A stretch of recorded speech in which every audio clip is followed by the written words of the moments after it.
whether self-induced or not. Push through, don't focus on what other people do. Don't listen to naysayers, they all come in different shades and layers.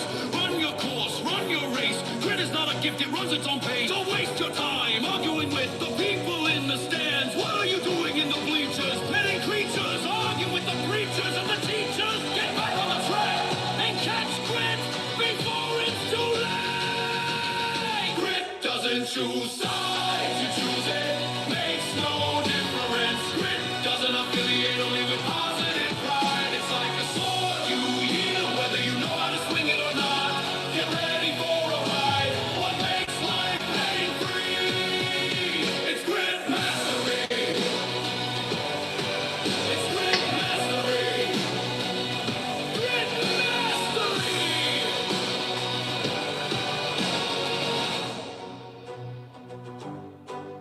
Grit mastery. Homeboy. What up? What are you up to? I saw a window and I took it. For real. Yeah, man. I saw a window and I took it. Mm-hmm. You need to come on with some of that brisket, bro. Well, it's pretty much gone, but you already know at a descaled reunion there will be brisket, my friend. I'm just waiting for that date, bro. Yeah, it'll be in the next few months for sure. Yep, it'll be in the next few months. 100%. 100%. So whenever What kind of shenanigans is this on a weekend? Hey, I saw a window and I took it. Nina said, "You guys ripping?" No, we ripped yesterday, Nina. This is a descaled live. Saturday at 6:40 p.m. Central Time.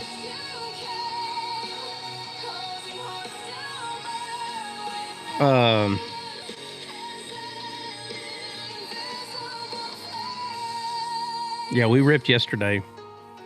I got an awesome card that everybody's going to want. This one right here. Getting on the board or what? That Bo Nix. Huh? You finally getting on the board or what?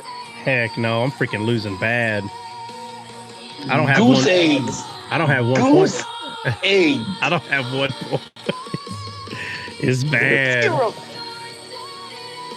Yeah, Joy, he's in the bottom of the token pool. very bottom. There's no further bottom. A matter of fact, I think he's in the hole that's holding it up. Yeah, matter of fact, if you have a person that has a parrot for a pet and the parrot was to poop, I'd be under the poop. That's how bad it is right now. God. It's bad. It's bad. Like, it's so bad, I'm no longer considered last place. Like, that no one even knows what place I'm in. If there was a place for the place that I'm in, it's pretty bad because there is only 5 packs left. 5. And I think there's only 2 or 3 games left. So I don't know how none of us really know how it's going to pan out. We're kind of doing it, kind of coming into agreement on how it's going to go down. But this is what I do know. We're for sure opening 2 or 3 more packs, which means in order for me, like, that means I have to get 6 or 7 points the next 2 or 3 rips, which means I have to get basically every time we rip for the next 3 times, I have to get at least 3 points minimum. Have to. That means every card I have to get 3. Now, I could get 4 in 1. We've seen it. We've seen 4 in 1. So if I get 2 of those, then I'll be good. But it could happen. But You can't hate on that, can you? huh? I said you can't hate on that. What? Hate on what? Getting 4 in 1. No, you definitely can't hate on that. No. But statistically, that somebody got 3 in one, I think, or a couple of people did. But we've seen like like let's say if you need, the Green Bay Packers, we've seen someone get or let's say it's Green Bay Packers and Colts, we've seen someone get 2 Green Bay Packers, 2 Colts. Nobody got points off of it, but we've seen it happen. So we've seen a lot of New England through. Yeah. Mm-hmm. But yeah, it's not easy, man. Not even a little bit. Yeah. So I ain't gonna lie though, it's pretty fun as long as you do it fast. Hurry up and get it out the way. Like, not rush it, but just don't take too much time. You can get it done within 30 minutes to an hour. And so I think Bill, you got a gold card? Oh yeah. I believe Bill, I got one, the serial number. Yeah, Bill's got one. Danette has one. I have one. Christian has one. Everybody's gonna get one good card. I'm just waiting for someone to pull out that green signature, man.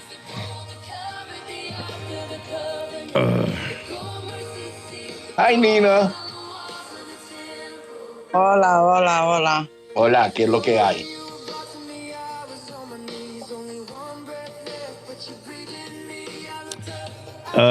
You are a strong man.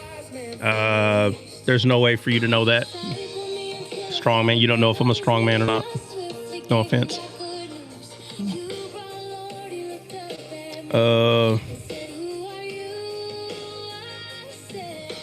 What? What's up, buddy? Can the Commanders go back to the Redskins? Honestly, I wish they would, man. I mean, Redskins is the team that I knew when I was younger. So ridiculous. Yeah. Nina's stupid. What is it? She's so stupid. Nothing. Don't repeat it. Oh, Don't repeat okay. I got it. She's just being silly. Since when do we have descaled weekends? We don't. That's why I tell y'all. Nina, how do we get to have descaled weekends? Let's see if Nina knows. How does it get to happen, Nina? Well, when pigs start flying and there's a blue moon. When pigs start flying. Yeah. No. Nina, you know this? He asked you and then he raised the volume up.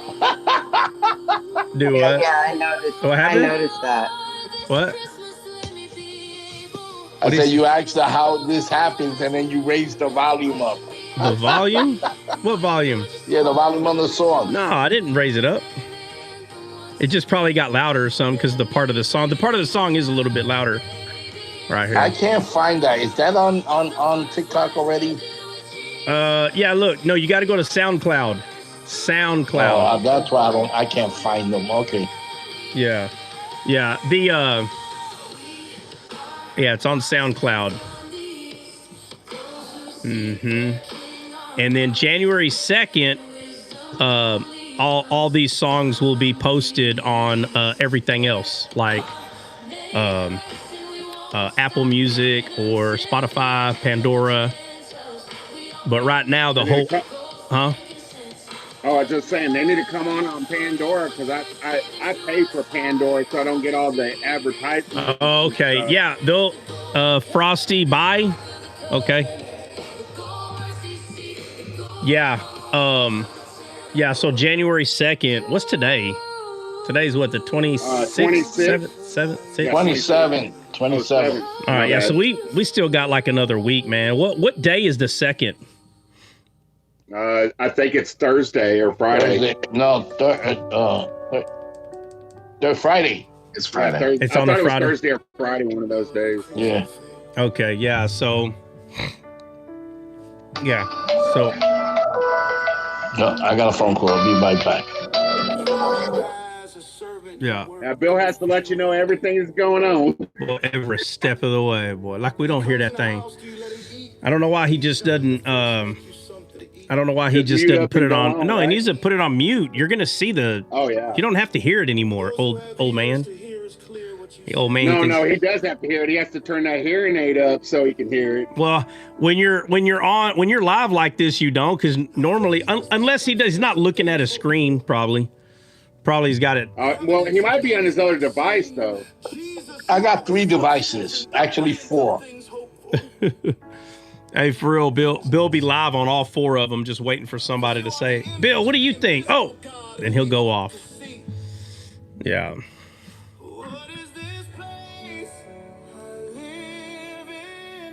Oh, my bad. This one just rips me apart, bro. Hey, I'm telling you, Hey, listen, I've been singing these songs for over 10 years, bro. These songs are old. They're new to y'all, but they're old to me, man. And I wrote over 200 of them, so.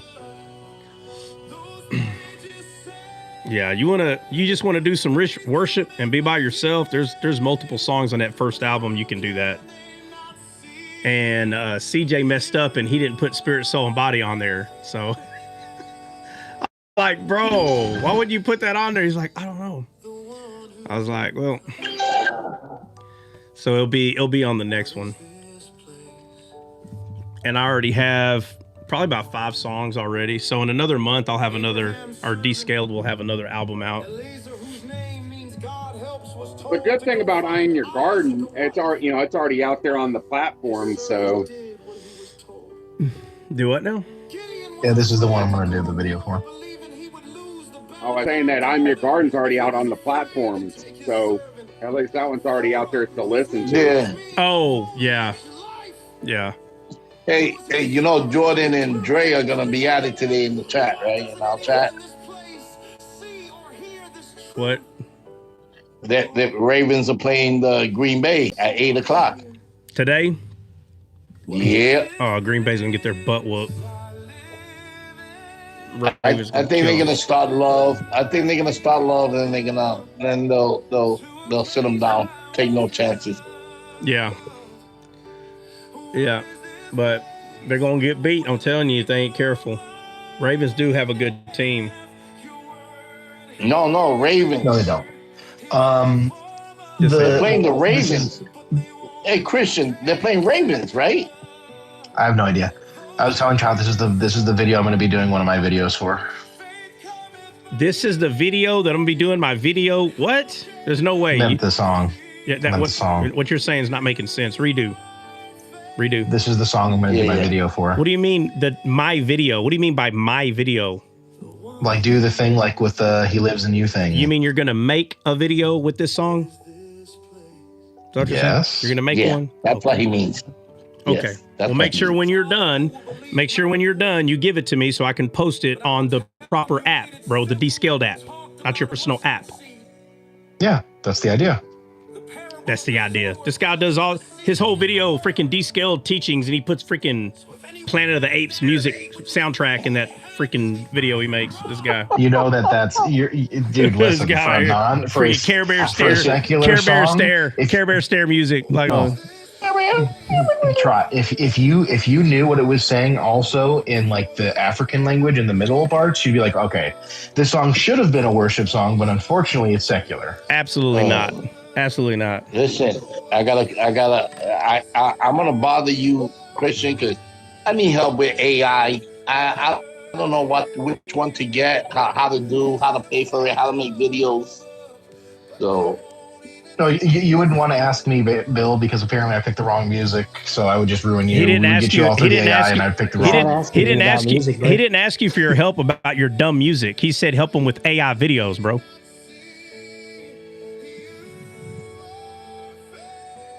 Right? That video is freaking solid. The video, the music's stupid. I don't know how many times we got to go over this. I don't know how many times he gets so offended, like if he's the one that made the music, bro. I don't get it. I don't get this. Now, if we told you that the video was stupid, then you can get offended. But nobody said anything about the video. So the music sucks. Like, bad idea. It's a horrible idea. Should have been Descaled music on there, bro.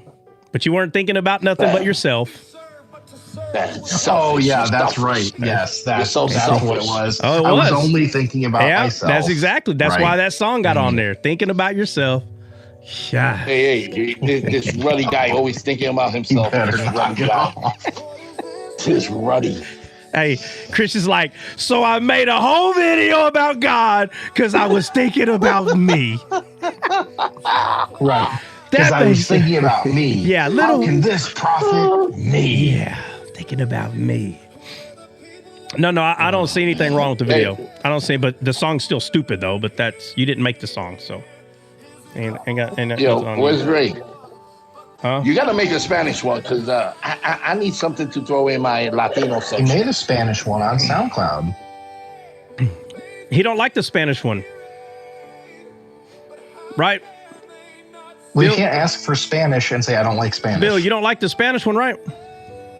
Oh no, because that's more Mexican style type thing. A Mexican style type thing. What? The song is more. Are you saying it's a different? Okay, it's a different genre. Yes. Okay. Different genre. You want a Mexican worship? No, I want a Spanish. He doesn't want. He wants Puerto Rican. I wants to feel my bad. My bad. I didn't mean. My bad. My bad. I didn't mean to say Mexican. He wants a Spanish song that is more like worship music sounding, not rap, correct. not like Mexican rap. Correct. Yeah. He would also like it to be in Spanglish. Yeah. So Spanglish is good. I got a bunch of them. If you see my little video, my personal videos I make, I mix it up. Yeah. Well, right here, this for Bill right here.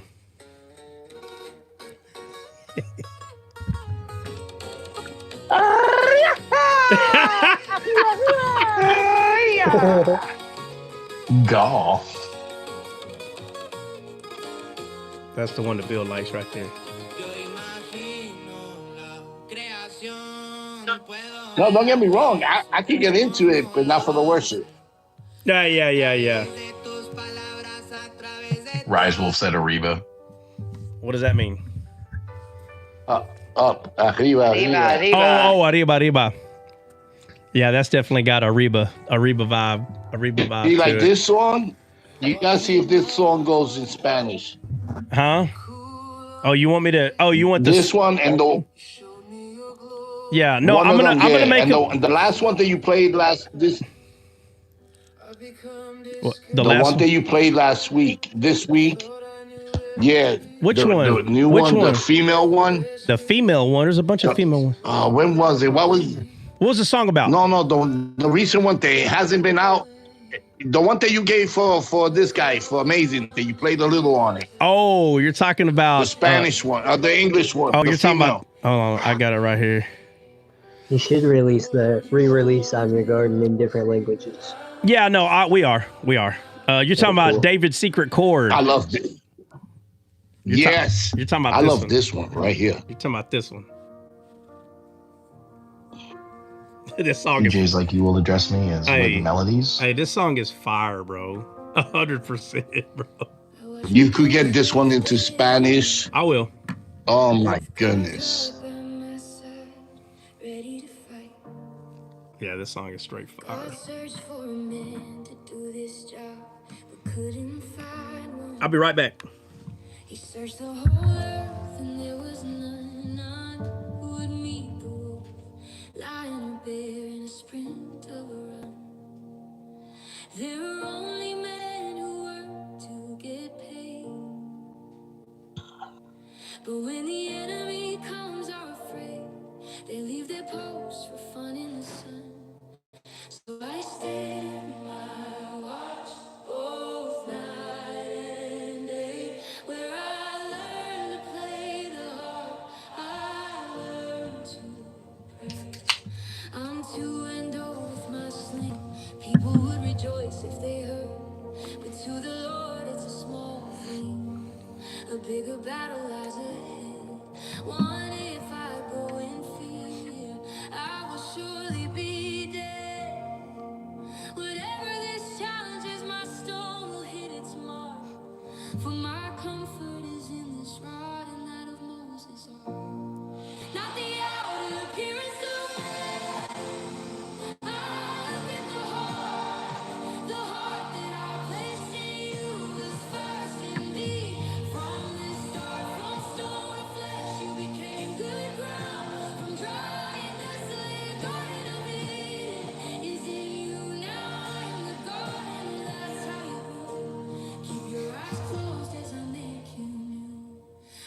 continue to play my melody.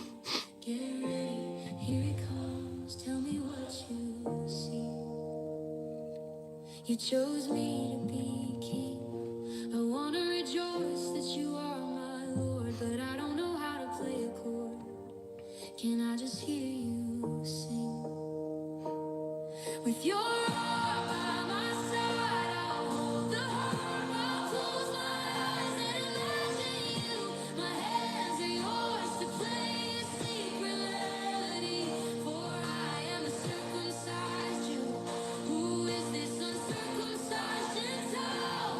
Who brings fear in our soldiers' hearts? I will go stand, watch them until he departs. Better yet, I will challenge him before all to see. I'll go alone just to ride in me.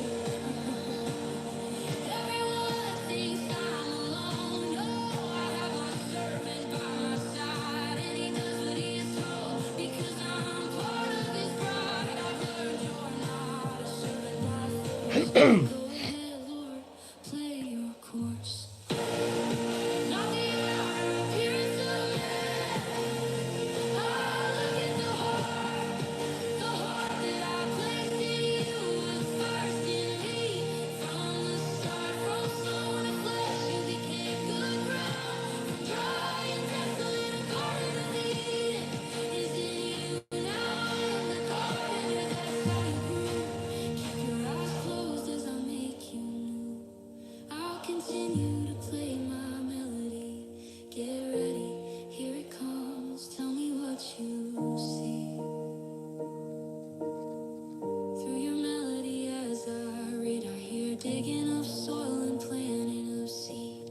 When I strike a chord, I hear your gospel notes that pierce the heart. Oh, how you secretly play as I stand my watch both night and day. An unstoppable melody. To not play your harp is a disgrace.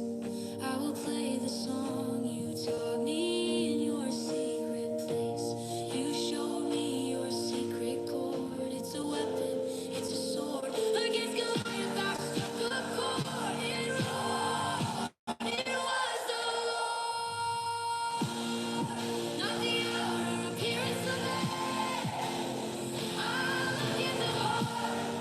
The heart that I placed in you was first in me. From the start, from stone to flesh, you became good ground. From dry and desolate, a garden of Eden is in you now. I am the garden, and that's how you grew. Keep your eyes closed as I make you new. I'll continue to play my melody. Get ready, here it comes. Tell me what you see. What's up, man? What is going on, Mike? Nothing much, bro. Hey, I just want to make sure. You do know I'm Cody's Clear Pools, right? Oh, are you? You're the pool guy? Yeah. No, Yeah, I didn't. yeah. I didn't know that. Yeah. Bill, that's the song you're talking about, right? That I played. I only played that because Amazing's like, man, you know what I think? He's like, you know what I think David was thinking when he was fighting Goliath? I said, hey, I'm gonna show you what he was thinking. Yeah, I know. That one, oh my. I like the lyric when he says when she says the gospel notes. Tell me when it says here it comes, and it says, tell me what you see. It's not what you hear. Tell me what you see. Yeah. It's so profound. Look, it's like saying Shazam 3 times. Look, he appears. It's before that. When he says the heart I placed in you, the heart that was in me. It was first. It was first in me. First, man, good God Almighty. Yeah. Hey, people. He said, people think like when I say I'm writing songs, I don't know why people ain't putting 2 and 2 together. If you understand the way I minister the word, what would make you think that I would not put that same way of thinking in the song? I don't know. People's like, well, I don't know if I say you ain't listening to the song. You are not listening to. If you listen, you would hear the same thing that I speak. It's the same thing. That's how we can tell the authenticity. Yeah, AI ain't writing that, bro. Versus Say that real fast. Say that real fast. Authenticity versus authenticity. I get tongue twisted in that one. Listen. Authenticity. Hold on. Listen. Hold on. Listen. Okay, so everybody's claiming they're writing their songs. And I was sitting here thinking just exactly what I just said. You can tell that you wrote yours and not AI. You could tell. Because it's just like you talking. Yeah. Before this whole AI music, there's too many people. There's thousands of people that will listen to that and that they will say, man, I wonder if Trot wrote that. I'm telling you, it's too many. You can miss me with all that. Everybody else, I don't know what to tell them. I don't know how you're going to convince I don't know how they're going to convince people that they wrote it. You know why? Because it's going to be the same old cliche sound. Same old cliche. But this right here, my friend, absolutely not. It is not the same. You know what? When I see it, it's like a melody, storyline. Like, what I wonder, what would be your face, the countenance on your face when you say, "Oh," or at what time would you say, "Oh, did I strike a chord?" You know, when that stone hit his skull. Yeah, bro. You know what I'm saying? Yeah. But then I think about the other song that say, what it say? Did your flesh get mad? How did that verse go? Harness Your Emotions, the rap song. Yeah. The one the guy starts talking. Yeah. Oh man. Hey, bro. I'm telling you, it ain't clicking to a lot of people, bro. Listen, I wrote these songs have been written for over 10 years, bro. So everything you hear me minister, just think everything is about to be a song. Just think for a second. I'm just telling you. Yo, I shut when I hear them, I gotta shut my eyes and listen to it. And I love what Amazing said. It takes you through a storyline. Yeah. And it's so true, man. You sit down and you follow it, and you're like, wow, it's so amazing. Yeah. No pun intended. Amazing. No pun intended. It's funny. Amazing. You come up here because I was just kind of playing the songs when I was up here. And Bill's like, you need to make some of those songs in Spanish. And he goes, especially the one you played. I said, which one? He's trying to tell me. And he goes, you played it for Amazing. I said, I know which one you're talking about. This one. And he's like, yeah. And it just finished before you come up here. Because I was telling, everybody was here. And you were like, you know what? I want to know what David was thinking, man, when he hit Goliath. I said, you want me to show you? I'll show you right now. Wow. I'll show you right now, bro, because it all comes back to the harp. It all comes back to this melody that I've been saying for years. And I know CJ's was here. I know he's heard me say it. And I believe Nina was too, when I've said it for so many years already that, in the word, bro, which is the harp, there's a melody in there. And I don't know how to explain it other than the way that I've been doing it, but it's there. And I've even had people say, well, play it. And I'm like, I play it all the time when I talk about it. They're like, well, yeah, but you're saying it's a song. I'm like, God, man, I wish our flesh could make it simple, but our flesh makes it hard to fully explain. It really does. Nice CIB cover. Hey, Danny P's in the house. What's up, brother? See, you need that kind of heart, though.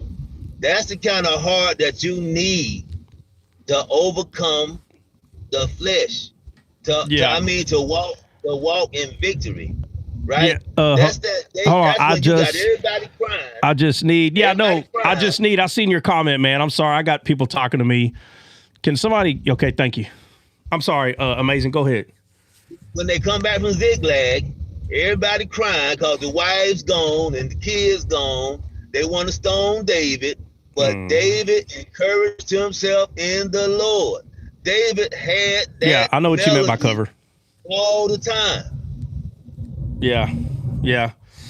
Yeah, I know, and it's important, man. Man, I don't know. I got this other one. Should I share it? Should I share it? Whew. Only a couple. Only a couple seconds.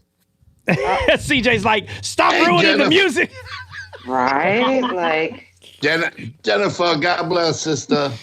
You guys, hey, you know what's bad when CJ gets on you? CJ don't get on nobody. Did y'all hear him? Only for a couple of seconds, bro. Calm down, bro. yeah, like just give him a tease. That's it. Shut it down. All right. That's fair. All right. Where the heck's it at? Hold on. Let the truth be known. Say, share it. No, I don't know. CJ probably sent them a text. Don't you do it. Yeah, that's what showed up this morning, didn't it? Man, that's weird. I don't. Look at God. Look at God. You dumb, bro. You gotta say enjoy. You gotta say in Jordan's voice. Giving is a part of worship. Let us have it.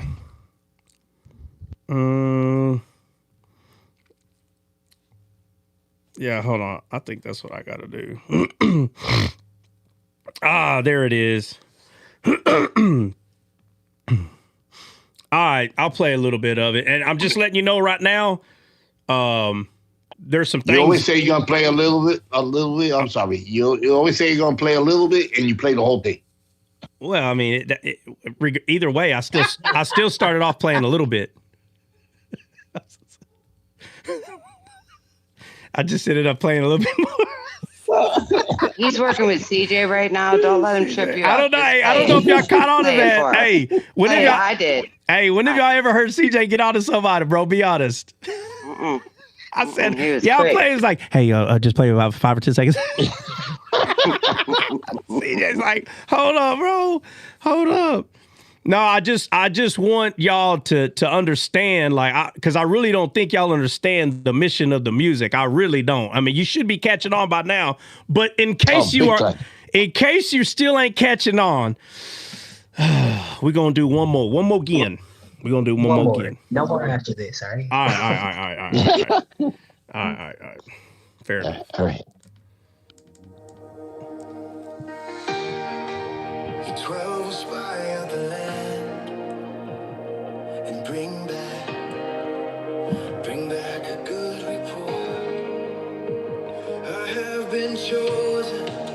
Chosen to spy out the land I've sent, a land promised to Abraham, who didn't sacrifice Isaac but a ram. Now the time has come for the promise to be ours.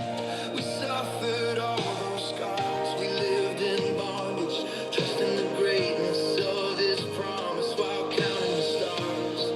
Let us enter into this place and judge the matter by its faith. We are to bring back a good report. We will win not in word but in power. Now is the hour. We will not bring again the old wine which is sour. We will bring back the new wine blood from the good vine. This will be the sign.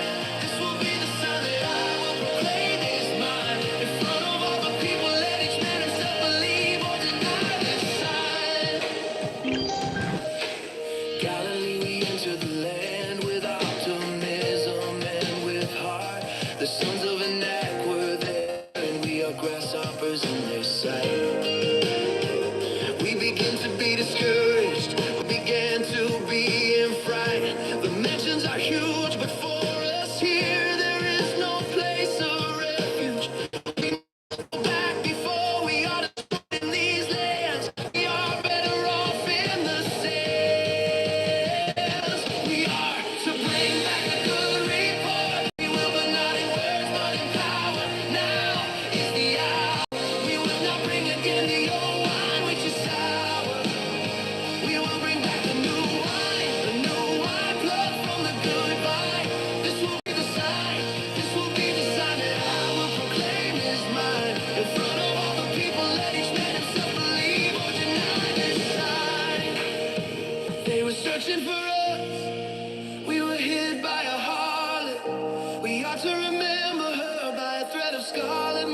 All right. We'll leave it at that. We'll leave it at that. I love that storyline. We brought new wine from that vine, from that good vine. Yeah. Bro. And they walked in with clusters of grapes. Yeah. Let's see. CJ said no more. Yeah, CJ's already like, okay, bro, that's enough, bro. Calm down. Gene, what's going on, man? Ryan, another banger. I'm telling you, man, the CJ word of, said no mas. yeah, the word of God's a banger, bro. Straight up, the entire thing, man. If you see the banger, you got to see it. If you don't see the banger, then you gonna go around still giving people the old wine. You know, sin is important. Get the heck out of here. That cluster of grapes that they brought from that promised land, that is what was important. Nothing else. That is what was important. They don't see that. They don't see it. You gotta look out for sin, Trot. You gotta look out for the sin. Yeah, you gotta look out.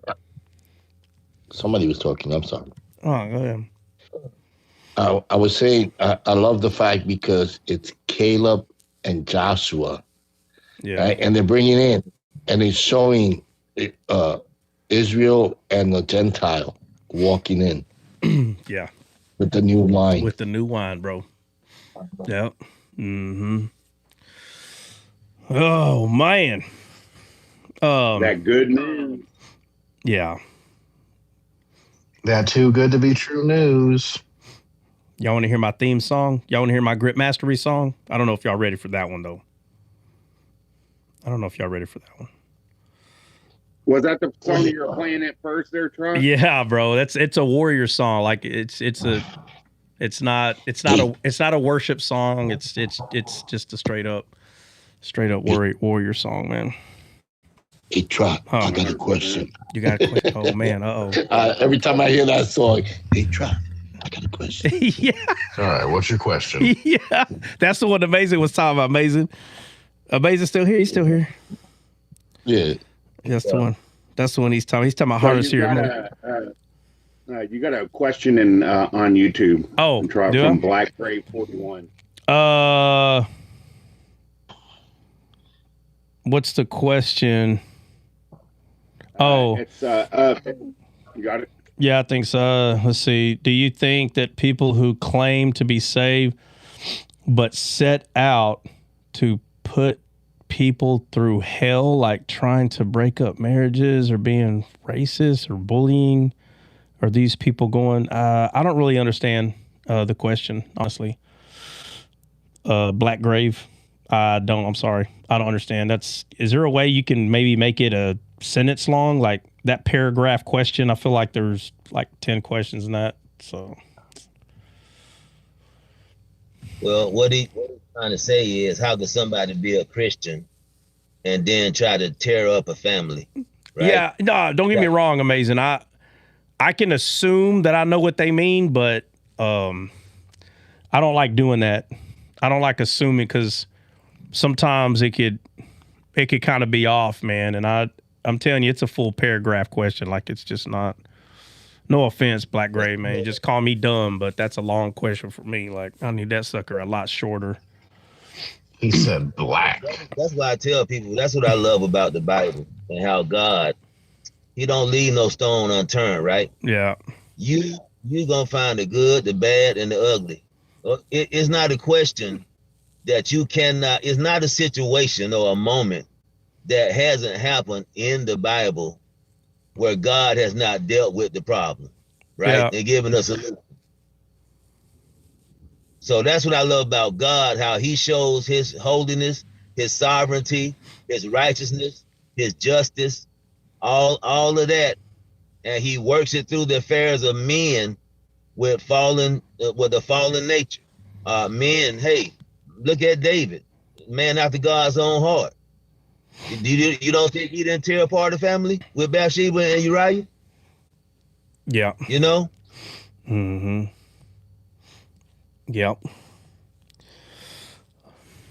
Yeah, no. Did I see somebody say, grapes, clusters of grapes on the staff? Yeah, Gene said that. Yep. Mm-hmm. Yep.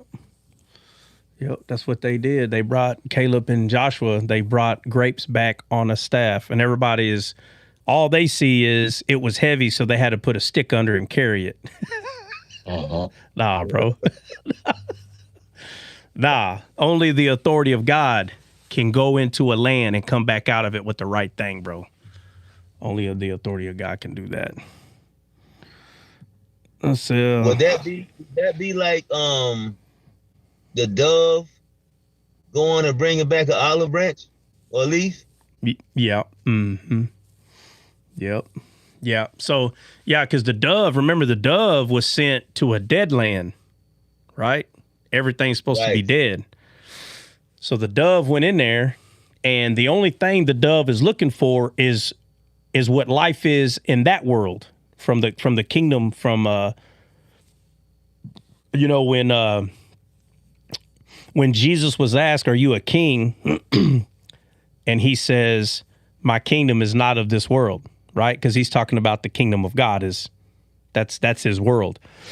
And the dove is sent from the kingdom to the dead world. So there's only one life. One. There's not a bunch of lives in the Bible. There's one life, one. And it recognizes itself, period.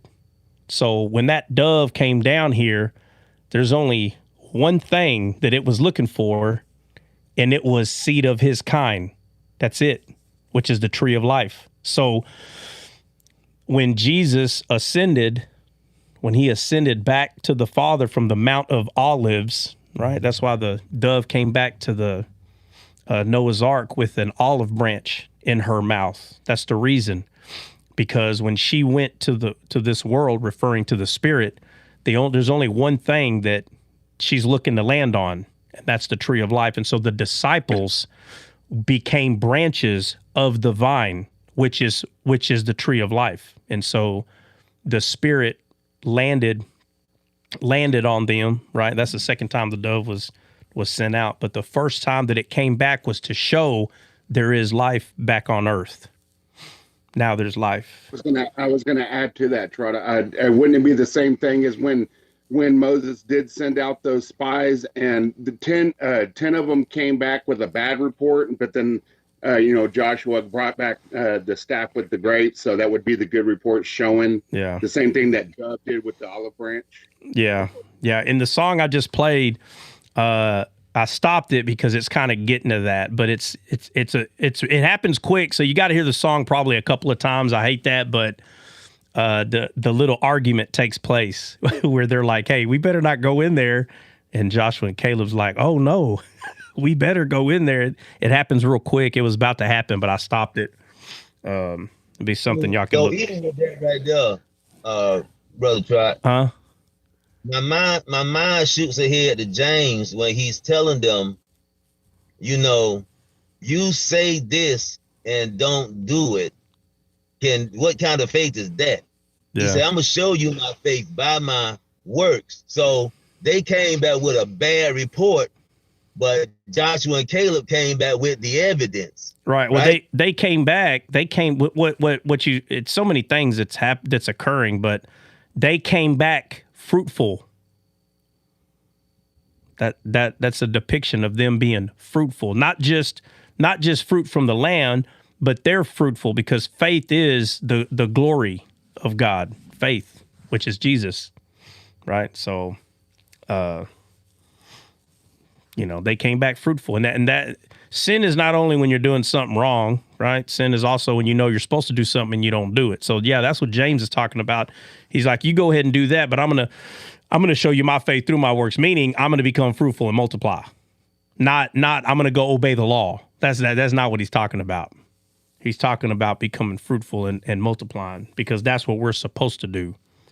Be fruitful and multiply. But the one you were talking about, amazing, when you're talking about that song where he's talking about that rap song where he's saying you're talking about the dead corpse, right? The one you were talking about? Yeah. The one where he tells you to get your thumb out your mouth. Yeah, That one. yeah, where he tells him to grow up. This one right here. They call me the toe stomper. This one. Steel toe boots on. Try to have a question. Okay, go ahead with your question. How are Christians today so defeated? And that's easy. They need to take their thumb out their mouth and stop being so easily offended. That offends Christians right there. Shouldn't we be nice to one another? Is Satan nice to you, brother? Well, no. Yes, he is. He loves your flesh. But I don't. It gets in the way. And if you keep acting out from it, that's how you will stay. The Bible tells us the flesh is enmity to God. So tell it to shut up already. It's kicking your butt. When I hear the flesh give his testimony, you still sound like you were stuck in a rut. All I hear is death, no living breath. Our testimony is supposed to be of the spirit full of life and resemble God like you got the iron rod. But when you give your testimony, you have a tendency to sound like the enemy and glorify him. But the sound of that testimony, you might need to question who your father is because you will glorify the wrong one, son.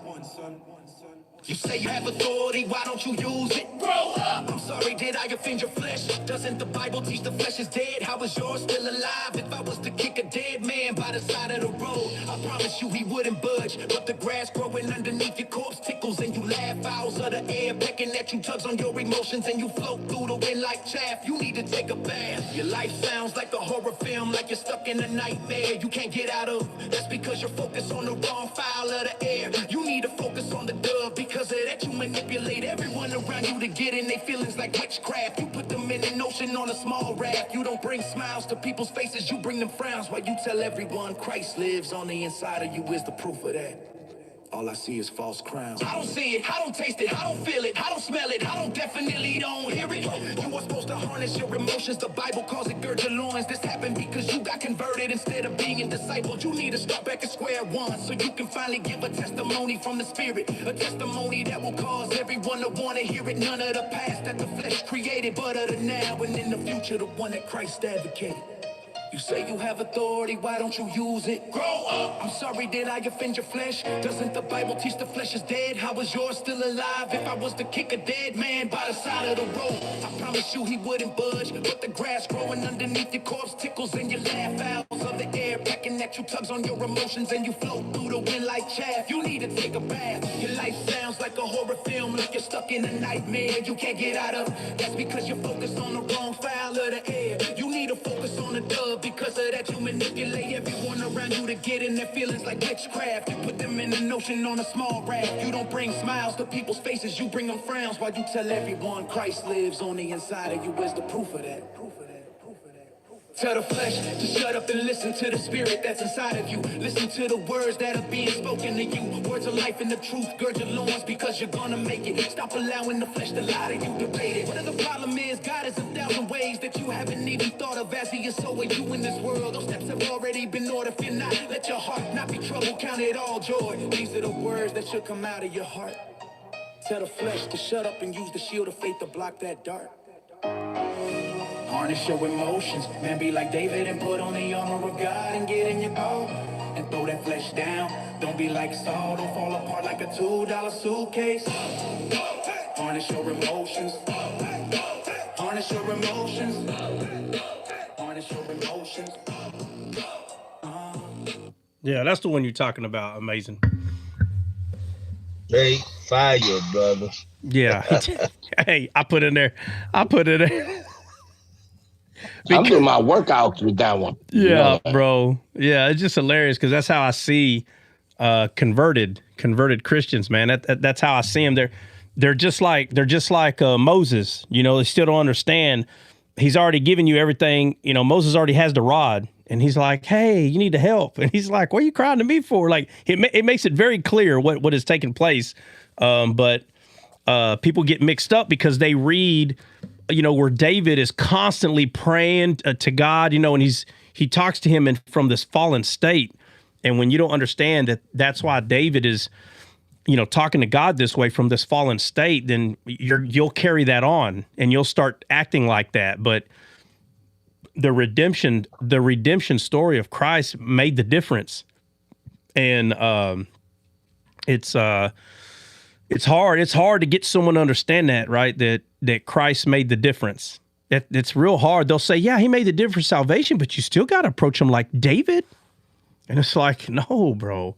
No, if you pay attention to David even writes in other parts of the Bible too, it talks about, because of what's going to take place in Mount Zion, it literally tells us, the Bible tells us the war is over. It says it. When that happens right there, the war is over. The war's already been won. But the way it describes it, it doesn't say the war is over, but it says, let me see if I can find it real quick. Oh, man, what happened to my... Oh. Well, I'm gonna give a confession. I got to make confession. Uh-oh. Oh, boy. Hold on. Let me go get the... Hold on. Let me go get the Father. Hold on. Oh, no, Espíritu Santo. Okay. All right, go ahead. Go ahead with your confession, son. Lucky for you, I have my beads right here. Gotcha. Tell me when was the last time you had confession? Yeah. So now in reference to this right here, Yeah. y'all remember I used to come on and I'd be singing a song or whatever, and then try to come on and be like, we got to get Amazing to sing a different song, right? Well, now, Yeah. naturally, my flesh would be like, who in the HEOO hockey sticks did this Texas bumpkin Mm-hmm. thing he talking to? Yep. Amazing. We picked up on that instantly. You didn't hide that well. Yeah, I said, who is this Texas bumpkin thing he talking to? Yeah, he don't harness his emotion too good. Yeah, he'd be like, I'm feeling the spirit. I'm feeling it so much, right? Try, you just be quiet while I'm feeling the moment.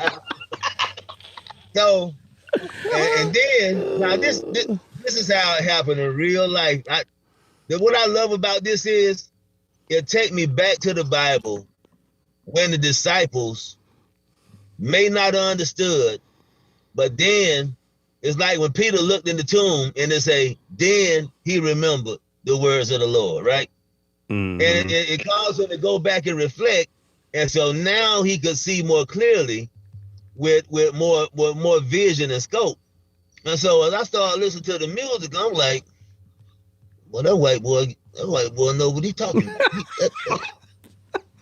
That white boy knows some doggone praise and worship, boy. Yeah. That's praise and worship. That's victorious worship right there. Yeah. And I'm like, man, now I know, brother. Yeah. I already. So you saying in order for me to get to a brother, I had to make music? Is that what you're saying, bro? Well, brother, the words weren't good enough. They weren't good. I needed to hear it. Well, the thing, there you go. You came with the evidence, right? Yep. You came with the evidence, and that's what a great teacher does. It moves all hypocrisy out the way, right? Yeah. God is not going to go and tell you to do something that he has not acquainted with. Yeah. Or he has no knowledge of. He's not God of, right? Yeah. God is not a man that he should allow the son of man, he should repent. The thing is, that's the mark of a great teacher, man. And when you bring forth the proof, the evidence, anybody that's really got a heart after God, truth is going to bear witness to truth. Yep. I know you know what you're talking about, but I'm just saying my flesh, right? I had to command my flesh, because if I would have sided with my flesh, I probably wouldn't be here on these scales. Oh, you wouldn't. Like, you wouldn't. You'd be like the other knuckleheads trying to find a way to argue with me. Yeah. Oh, I know. Like, who does I think I am? I'm singing praises to the Lord. But are you really? You know what I'm saying? Hey, that's why I said. I love it. Amazing said. Go ahead. Amazing said, yeah, I love it. Yep. Yep. Yeah. Yeah. That's why. Hey, that's why in that song it says, where the two guys are talking. And the two guys are talking, and he's like, "Oh man, that's harsh. Are we supposed to be nice to one another?" I said, "Is devil nice to you?" And he's like, "No." I said, "Yeah, he does. Yeah, he's nice to you. He likes your flesh, but I don't. It gets in the way." Like anytime I try to minister to someone, if they're in their flesh, I'm like, "Golly, man, get out of my way, bro. Get out of my way. Lord have mercy." Yep. That's blessed is the man that does not stand in the way of the sinner, right? Yep. And we could be, and we could actually be doing that, thinking we're doing a good service, but really we hindering the gospel, man. It is just, it's great, man, when you can, have your eyes open and you can feel, you can sense out of a true heart of worship, that you can sense the Spirit of God. Yeah, a person. I have to defend you all the time, brother. And I tell them, man, let me tell you something. Hey, hold on. Sometimes I tell amazing, just stop defending me for about 6 months. Get some peace. Give it about 3 to 6 months, bro. Just do your thing, and then you defend me. He's like, no, bro, no, I'm gonna tell him. Like, amazing, boy. How in the world can you say you got the Spirit of God for real, man? Wow. And you can't eat this truth. It's like, I don't care if it just don't fit well, but if you got the Holy Ghost you said you got, how can you deny the truth? Yeah. That it's something else. It's something else. It's something inside of you. You need to fix that. Because if you got the Holy Ghost you said you got, then it should not be no whole lot of pushback at all to the truth that's coming forward. Yeah. Yeah. The verse I was talking about, oh man, hold up.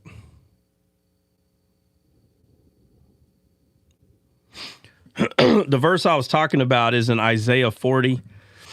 And it says, I'm going to start at 1. It says, comfort ye, my people, saith your Lord. Speak ye comfortably to Jerusalem, and cry unto her that her warfare is accomplished, that her iniquity is pardoned.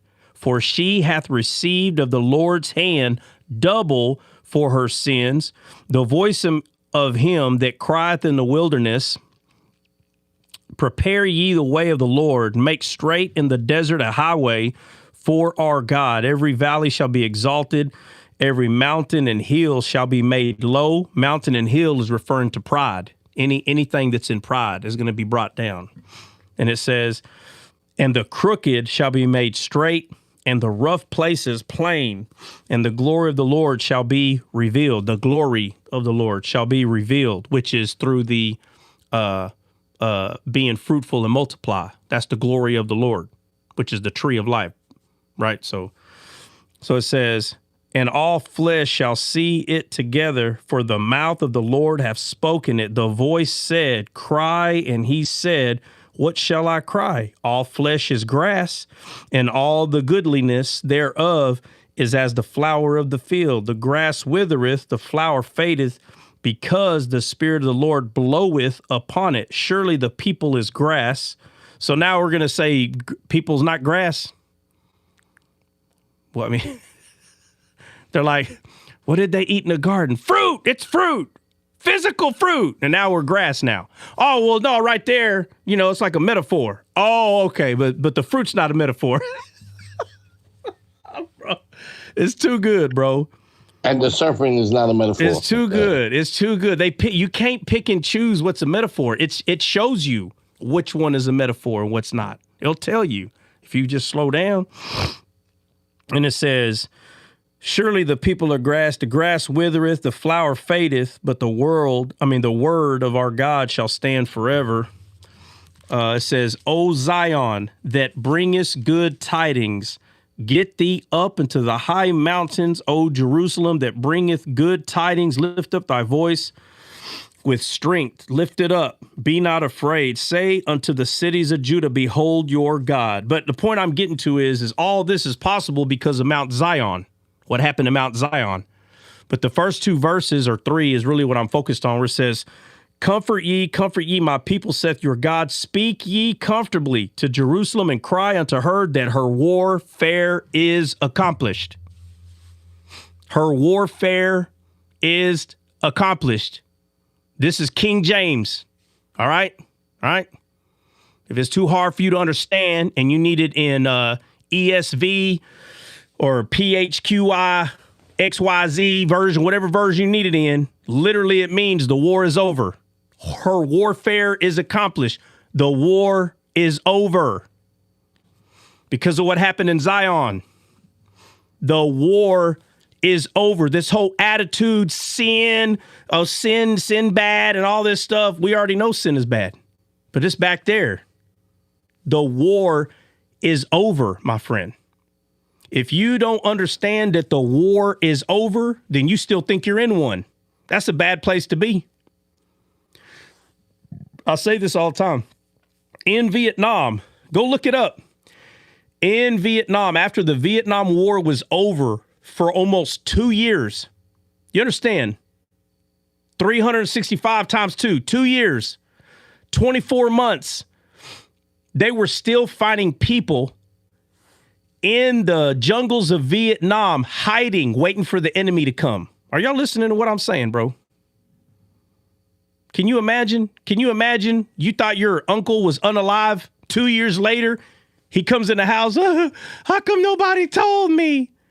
And they're like, we did. We put flowers everywhere. I mean, not flowers, flyers. They dropped flyers down. Bro, they were trying to tell everybody the war's over. But they didn't get the flyers, and they didn't hear the speakers screaming, guys, if you're still in the jungle, get out, war's over. Because of a lot of the explosions, some of these people became deaf. They couldn't hear. So they stayed right there because they didn't want to become unalive. If you don't know anything about this war, if they found you coming back after they told you where to go, they would unalive you. Do you understand? Go look this up. If they told you to man this post and you don't leave, I don't know why people don't understand. It was easy for them to stay there. Easy. They said, they told me to stay here. I ain't leaving. I'm not leaving. And they stayed. 2 years later, bro, the war is over, been over. Let me ask you something. If you don't believe the war is over, aren't you going to still act like you're in a war? Huh? Yep, and I want you to know I fact-checked you, because the first time you said that, I thought it was wild, and you ain't lying. No, I'm telling you. Listen, when in America, when the slaves in America, which we know 85%, or for sure 80% of them were black. The rest of them were a little bit of Asian, a little bit of Caucasian, but 80% of them were black people. We all know this facts. When the freedom was given to black people, there was still a 5-10%, in some places they say 15, that did not know that they were free. And they were there for a year, some of them, still doing what they've been doing. Been free a year, bro. What was it, 2 years? Juneteenth, that's where we get the holiday. Yeah, well, I don't want to, come on, let's not go through the whole history. I'm trying to prove a point here. The point is, there were people, imagine yourself walking free, and you see a whole black family out there freaking slaving. Like, hey, look out, homeboy. What are you doing? Hey, man, whoa. Master gonna come out. Master? What the heck is wrong with you, bro? You understand? They're still way back there. You've been free for a year. So what do? You say to yourself, hold on a second. You say, hold on a second. I'll be dang if I walk down this street and don't tell them they're free. You understand? How easy it would be to be like, hey, look out, homeboy. Hey, you're good, bro. Nah, bro, nah. What do you mean, nah? Yes, bro, we been free for a year. Nah, bro, nah. Too good to be true. This is what's going on in Christianity. The war has been over for 2,000 years. And then you got people that don't understand the significance of how people need to be set free from slavery. They're still in slavery, man. Sin is important. My master's important. No, he's not. What are you talking about? Your master's been defeated. Defeat. It's done. The war is accomplished. The war is over. What are you talking about? No. Too good to be true. Can you imagine being someone on the sidelines and seeing someone still believe that they got to do all this slavery stuff? And you're trying to tell them, and they're like, get away, man. You're crazy. You better go back to your master for you get unalived. You're like, what the heck? What is going on here? You got people in Vietnam still fighting a war. War been over 2 years. Come on, man. Same thing is happening. The same thing is happening in Christianity. Sin, iniquity, the war is over. And they still see a war. They still see sin. They still see iniquity. I'm on a sideline trying to tell them, and they're like, no, you're trying to get me in trouble. I'm like, well, I'll be back next week. You go ahead and be mad at me all you want and throw your hose at me and throw all your little tools at me and get me out of the street because you're going to get in trouble. I'll be back next week. How about that? I'll be back next week because I understand the fear. I get it. Okay? But it's because they're being lied to. I understand the fear. I get it. But because I got the love and God in me, I'll be back next week. Don't worry. And then one day, just one at a time, I just take them out. I just take them out of there one at a time. And they're like, oh, man, thank you so much. All right, now you go tell them fools down there they're free. Oh, I don't know. Ooh, I don't know about that. That was hard for me to believe. Well, that's what you're supposed to do now. That's what you're supposed to do now. Why aren't you doing that? See, sin is not when you know there's something you're not supposed to do, like just be doing bad, but when there's something right to do and you don't do it. How could you sit there? You allow me to go in the street, get rocks and your freaking hose and all your tools thrown at me because you want to work the field for massa. Huh? You treat me like crap. And then when I tell you, hey, go set those people. Well, I don't know. Maybe you should be the one. What? Nah, something wrong with that. No, you need to be fruitful and multiply. You see people that's not set free, you need to go set them free. Period. Now, if they don't want to hear it, you only can go so many times, man. After a while, you're like, all right, I'll let somebody else tell them because somebody else will go. Somebody else will tell them. Right. But you got to give them as many chances as you can until you know for sure, okay, they're not trying to hear anything I have. Isaiah 40, comfort ye, my people, saith your God.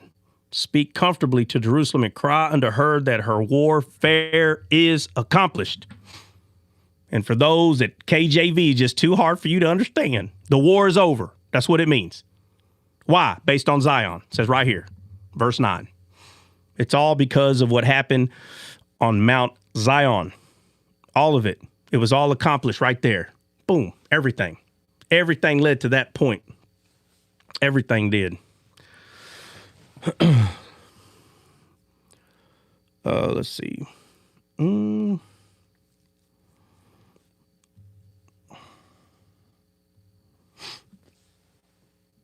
Let's see.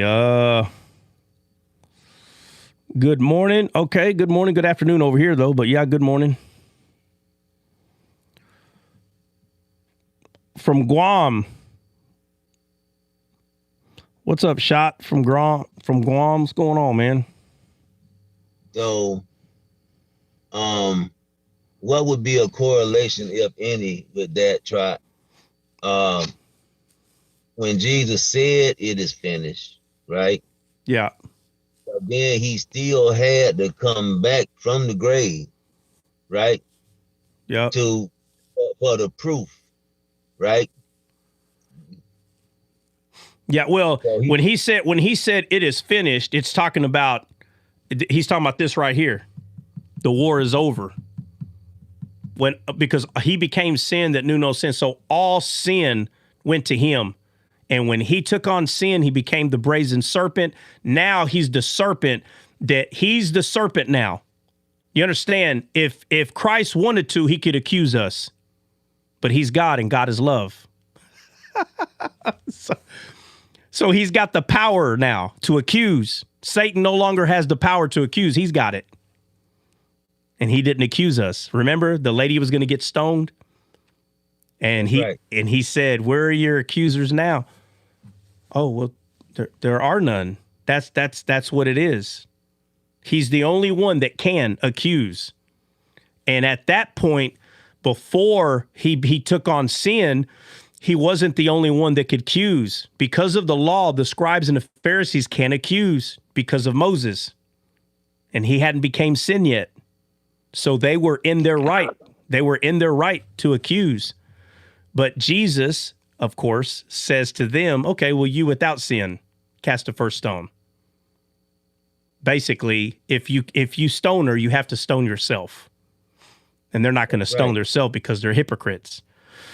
So because of that, on the cross, he said, it is finished. And we're talking about that sin, he became the sin. When he said it is finished and put down his head, he became sin. So because of that, he became unalived, so he could unalive the sin. So if he resurrected and sin died in his mortal body, when he resurrected, the only way he could resurrect is if he didn't earn sin based on the legal system. So it proved he didn't earn it, but he took it.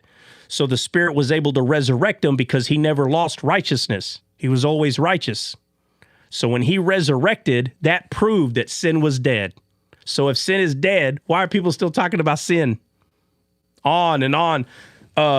Yeah, I'm sorry. Give me a second. I saw a question and I had it right here, and sometimes I can't really pin it, but I call it pin it, but I hold it. I can keep it there if I push the thing down. Trot, you ever drink wine or beer? No, I've never drank wine or beer. No. Why? What does that matter? What does that matter whether I drink wine or beer? I've done a lot worse than that, though. I've done a lot worse than that, though, but no, I've never done that. So when they did bring the woman, so allegedly called adultery, and Jesus, when he said, I did not come to judge, so he calls them to judge themselves, right? Yeah. And so how long is that? Is that binding right now? What binding? That he did not come to judge. Should that be the premise of the body of Christ? Not to judge like the world. I know we can judge our brothers, right, inside the body, but not out. We're not permitted to judge outside of the body. Well, yeah, no, you can based on the death, burial, and resurrection of Jesus, right? So, just like Jesus told the disciples, basically, whatever sins you forgive, they're forgiven. Whatever sin you don't forgive, they're not forgiven. But he's talking about based on wisdom, not based on your flesh, right? So if I don't like somebody in my flesh, I don't go up to him in my flesh and be like, your sins are not forgiven. No. He's trusting them with wisdom. So the only way someone's sin is not forgiven is if they literally tell you that they reject the Messiah, that they reject the death, burial, and resurrection of Christ. So based on wisdom, my friend, your sins are not forgiven. And you can say it. You can say it based on that truth. And if someone does receive that, then their sins are forgiven based on that truth. So. Amen. Yeah. Oh. You have a guest. Yeah? Trot. Where? Duke. What's up? What's up, Duke of Earl? What's going on, man? What's on your mind? Duke, what's on your mind, man? Nothing? You're on mute, bud. Yeah, you're on mute. Do you know you're on mute? You got to unmute, Duke. Oh, my bad. Duke, how old are you, man? 20. What day were you? What's your birthday? Why? Bro, stay in the comments, bro. Yeah. Duke, listen, man, no offense. Okay. No offense. This is an adult live. We are talking about God. If you are in danger or you feel like you're involved in an emergency, you need to dial 911. Okay. Or you can stay right here and listen in and we can help encourage you through what we're talking about, but you can't come up here. Okay. So again, if you're in trouble and you felt like you had to come up here because you're in an emergency, buddy, you need to dial 911, man. All right.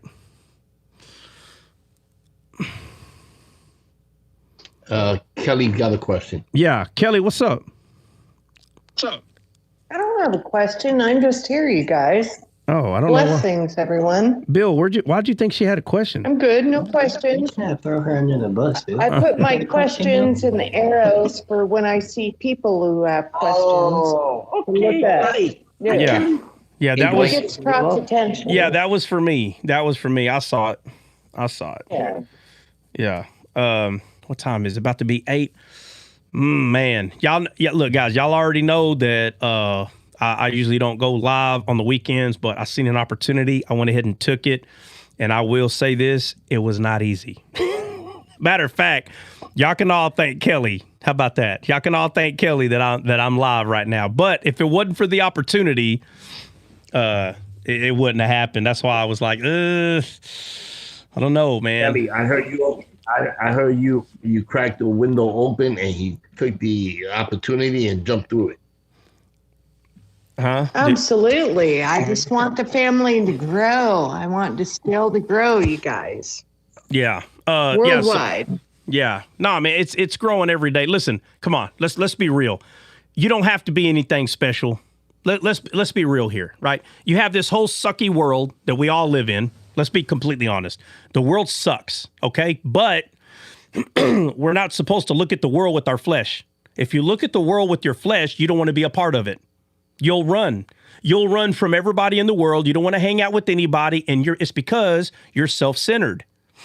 But when you have Christ in you, he doesn't allow you to be self-centered. He'll keep asking you questions that literally will make you think of how you're viewing people. Why didn't you talk to that person? And so every day you have to shut him up. Well, I don't want to, and I don't have to. You can't make me. Eventually, trust me, eventually there's going to be something that takes place and you're not going to know how to explain it, and you're going to start talking to people again. But if you keep in your flesh, you'll just keep running away from the world. But when you have Christ in you, you'll start running to the world. You won't run away from it. Of course, you'll know, yeah, the world sucks. You'll know. But you have to understand the world is a sea. It's a big ocean. It's loud and it's boisterous. And it can confuse you and take your mind off of your spirit, and it can cause you to be intoxicated by the flesh. But we're not supposed to be intoxicated by the flesh. We're supposed to be soberly minded. This doesn't mean don't get drunk and don't do, powdery substances and things like that. That's not what this is. That's not what it's saying. It's saying that your flesh is the thing that intoxicates you. Your flesh is. Being soberly minded means you're in the spirit. That has nothing to do with, it's crazy to me when people start talking about that. But he'll cause you to run to those people. Why? Because he makes you fisher of men. And we don't catch men with hooks. We catch them with a net, right? Unharmed, unscathed. We pull them out of the sea, which is the world, right? Which is the sea that's not going to be, that's not in the book of Revelation. There is a sea that is no longer going to be in the book of Revelation. And you'll hear people say, wait a minute, but there's a sea. I'm talking about a very specific sea that has a very specific creature inside of it called the Leviathan, who is Satan. This sea will no longer exist. If you don't know what I'm talking about, then you're not as familiar with Scripture as you're claiming. And I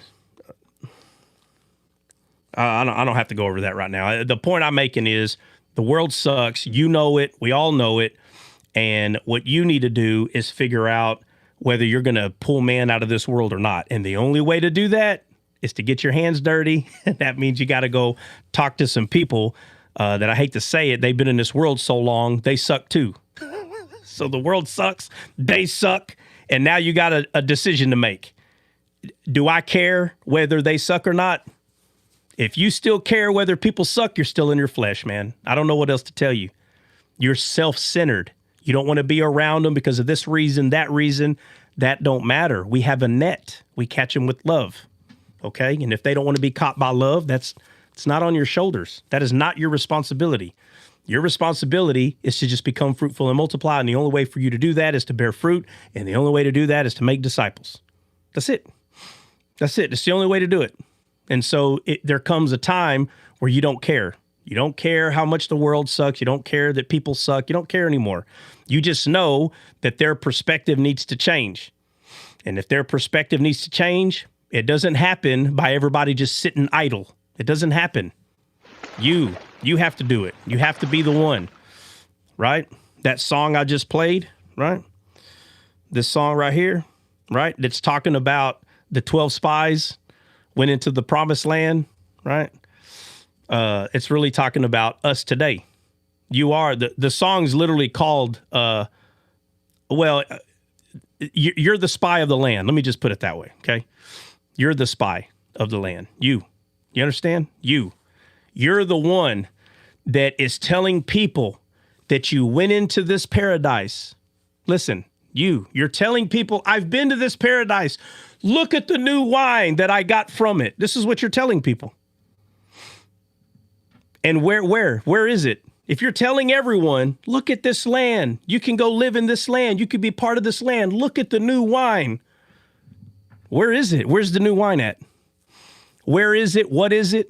You understand the purpose of them going into the land, and only 2 came back. Only 2 came back. Look, I'm going to play it again, man. I don't care what y'all say. We'll play it again. CJ, don't be mad at me. Oh, CJ's not here. We're good.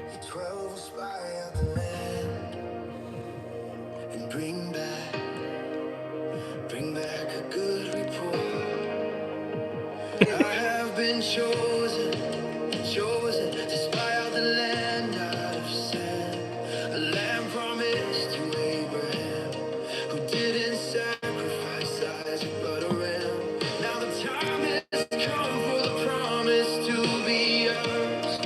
We suffered all those scars. We lived in bondage, trusting the greatness of this promise while counting the stars. Let us enter into this place and judge the matter by its taste. We are to bring back a good report. We will but not in word but in power. Now is the hour. We will not bring again the old wine which is sour. We will bring back the new wine blood from the good vine. This will be the sign that I will proclaim is mine. In front of all the people, let each man himself believe or deny this sign. Galilee, we enter the land with optimism and with heart. The sons of Anak were there, and we are grasshoppers in their sight. We begin to be discouraged. We began to be in fright. The mansions are huge, but for us here, there is no place of refuge. We must go back before we are destroyed in these lands. We are better off in the sands. We are to bring back a good report. We will, but not in words, but in power. Now is the hour. We will not bring again the old wine which is sour. We will bring back the new wine blood from the good vine. This will be the sign that I will proclaim is mine. In front of all the people, let each man himself believe or deny this sign. They were searching for us. We were hid by a harlot. We ought to remember her by a thread of scarlet. Moses, we cannot take this land, people. Listen to my words. I saw the land with my own eye. I was a spy. Hear my cry. If we go in this land, we will all surely die. No, people, hear me. Joshua and Caleb, we were in the land also to spy. Come and see with your own eye. The grapes of this land, a bountiful, fruitful land. Come and see. Let this be your sign.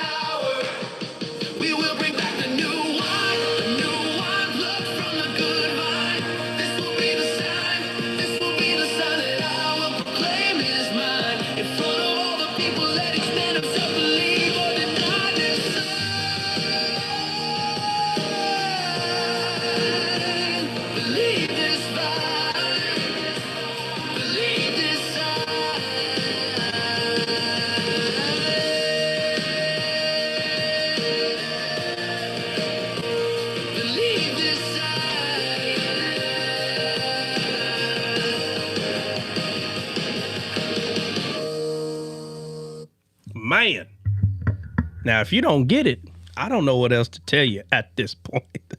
I don't know what else to tell you.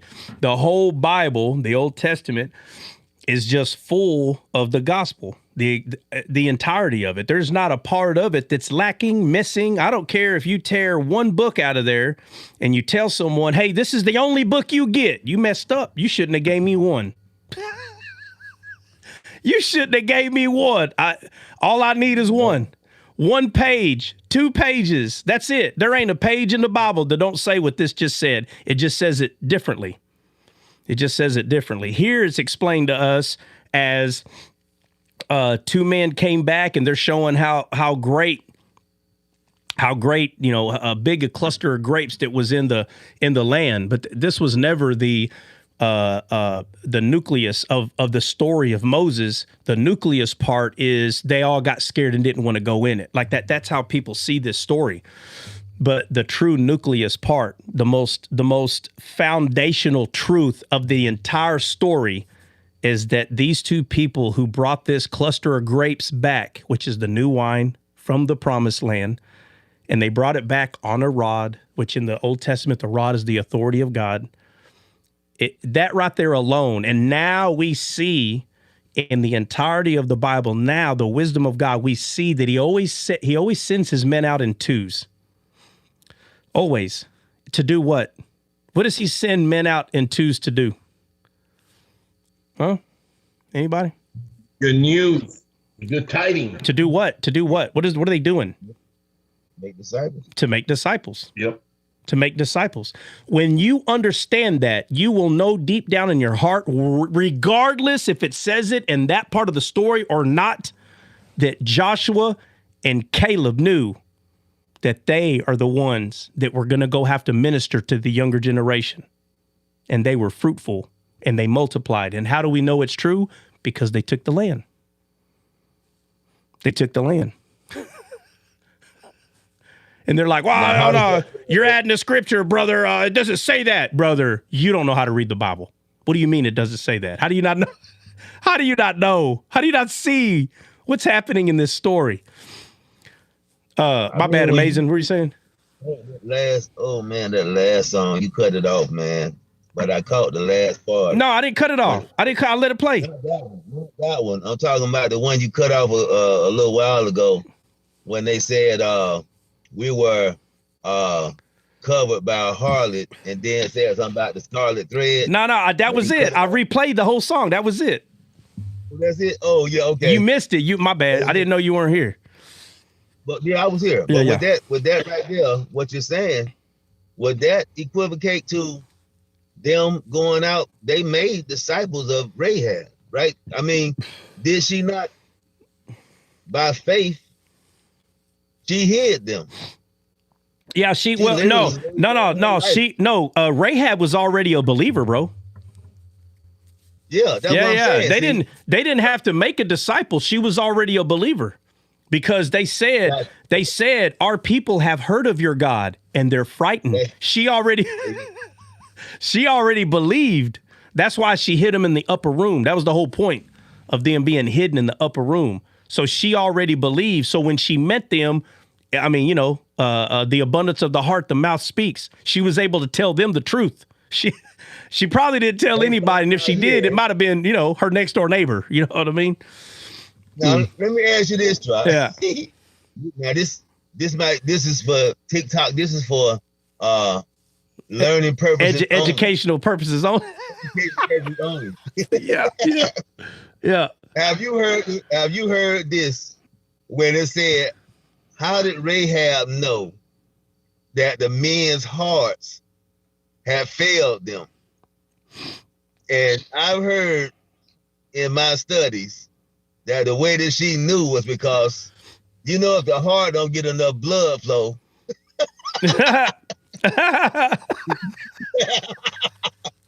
a particular member in the body don't work. Yeah. Right? Yeah. Oh, man. You guys be silly, man. I say, well, is that how Rahab knew? Because when they heard about Israel's God, then their heart was weak and they couldn't Yeah. You know what I'm saying? Yeah, no, I know what you're saying. Yeah, no, I don't know. I think a lot of that is just it's just carnality, man. I heard somebody I don't know if it was today or yesterday. I heard somebody they were talking about the lady at the well, and there was a person on there. I'm telling you, man, I can't stay longer than 30 seconds, man. I just got to move on.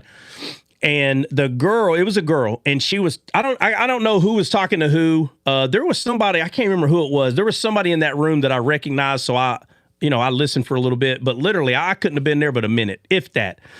And the girl was like, what's she say, man? Oh, I remember. I don't want to say who it was. I don't want to do that. Okay. But the person said, that when the lady was at the well with Jesus, Jesus was telling her that she was messing around with other women's husbands. And I was like, what? And she's like, oh, she's like, you didn't catch that. And somebody's like, what do you mean? Yeah, look, we're going to read it. So she reads it. She goes, see, you didn't catch that. And listen. That was this morning. Hold on, Kelly, hold on. Whoa. Let's not put it on blast. I don't want to do that. I'm just if y'all know what I'm talking about, you know, but I couldn't stay longer than a minute. It might've been 30, 40 seconds. It's crazy that people get so caught up in their own flesh. They try to turn the Bible into their life, bro. That you completely missing it. That ain't got nothing to do. That lady, that is not what it says. Oh my Lord, man. This girl was saying that the water that Jesus is referring to is talking about she's missing something in her life by having relations with other women's husbands, and she needs to replace with the living water. Bro, I do not like it when people try to take your life and then force it in the Bible to make it make sense. That is not at all how you do that. That's not the gospel. That I don't know where the heck, I don't know who started teaching that junk. What we are supposed to do is explain what the Bible is talking about. So when you get people that are caught up in like, can you make that more practical? That's a red flag right there. You want me to make it practical. You don't want me to teach you what it's talking about. You want me to make it practical for your life. When the Bible says that if you're looking for your life, you're going to lose it. If you're seeking to save your life, you're going to lose it. But when you don't care if you lose it for the gospel, meaning understanding what it's actually talking about, that's when you find your life. So these people that are just looking for practicality, that's all they're looking like. How do I take what is happening here and make it practical in my life? Then they're all about themselves. They're not trying to learn what the Bible is teaching. They just want to know how it could fix them. And that is not coming to the Bible with your heart. That's how a baby comes, right? Someone that doesn't know any better, I understand. But if someone is saying that they're a teacher or they've been in the word for a very long time and they're still looking at it like that at a very baby level, that's a scary thing. They need to go become discipled 100%. Jennifer, what's up? Christian had a question. He's putting question marks all in the chat. Did he put the question in there? No, he just put question now, how's marks. that make any sense, Christian? How's that make any sense? You put a bunch of... Can I tell you? What? Can I tell you the funniest thing we heard today? Okay, sure. We heard that chickens, by nature, are adulteresses and fornicators. Bro, what does that got to do with the Bible? What does that got to do with the Bible? They're breaking it down with the swine and saying that chickens are adulterous and fornicators, so they're no better than swine. What? It's getting crazy. That doesn't say. Listen. The Bible doesn't say do not eat of swine because swine is like chickens. That's not the reason. It says because they don't chew the cud. They don't know what chew the cud is, so they're like, well, there's got to be a reason. Oh man. You know, I mean, hey, y'all are all adults. Y'all gonna hang out whoever lives y'all want to. Y'all ain't gonna hear nothing from me. I mean, y'all may have the first year, but y'all are all adults, okay? You know, so of course, listen, again, we're in this world, guys. You're going to hear all kinds of stuff, man. I mean, you know, he said he couldn't eat chicken. Oh, I get it. So someone said chickens are unclean too. Oh, so basically the swine shows you what kind of animals not to eat, right? That's what this is about. So look, you don't eat swine. Yeah. Oh, well, look, we can't eat chicken either. You know what? Tell that person to stop eating altogether then. Don't eat nothing. Yeah. The chicken picks from the floor, from the dirt. It was the whole adulterating part for me, bro. Yeah, I don't know, man. But again, I'm not going to make comments. I'm not going to stay there and make comments. That's not my place. But I will say that, I mean, boy, you just got some stuff that's far-fetched, you know. And are they saved? They might be, but they're still on the teat, man. Like they're on milk, right? So, you know, if they think that you're a baby too, they're going to teach you baby stuff.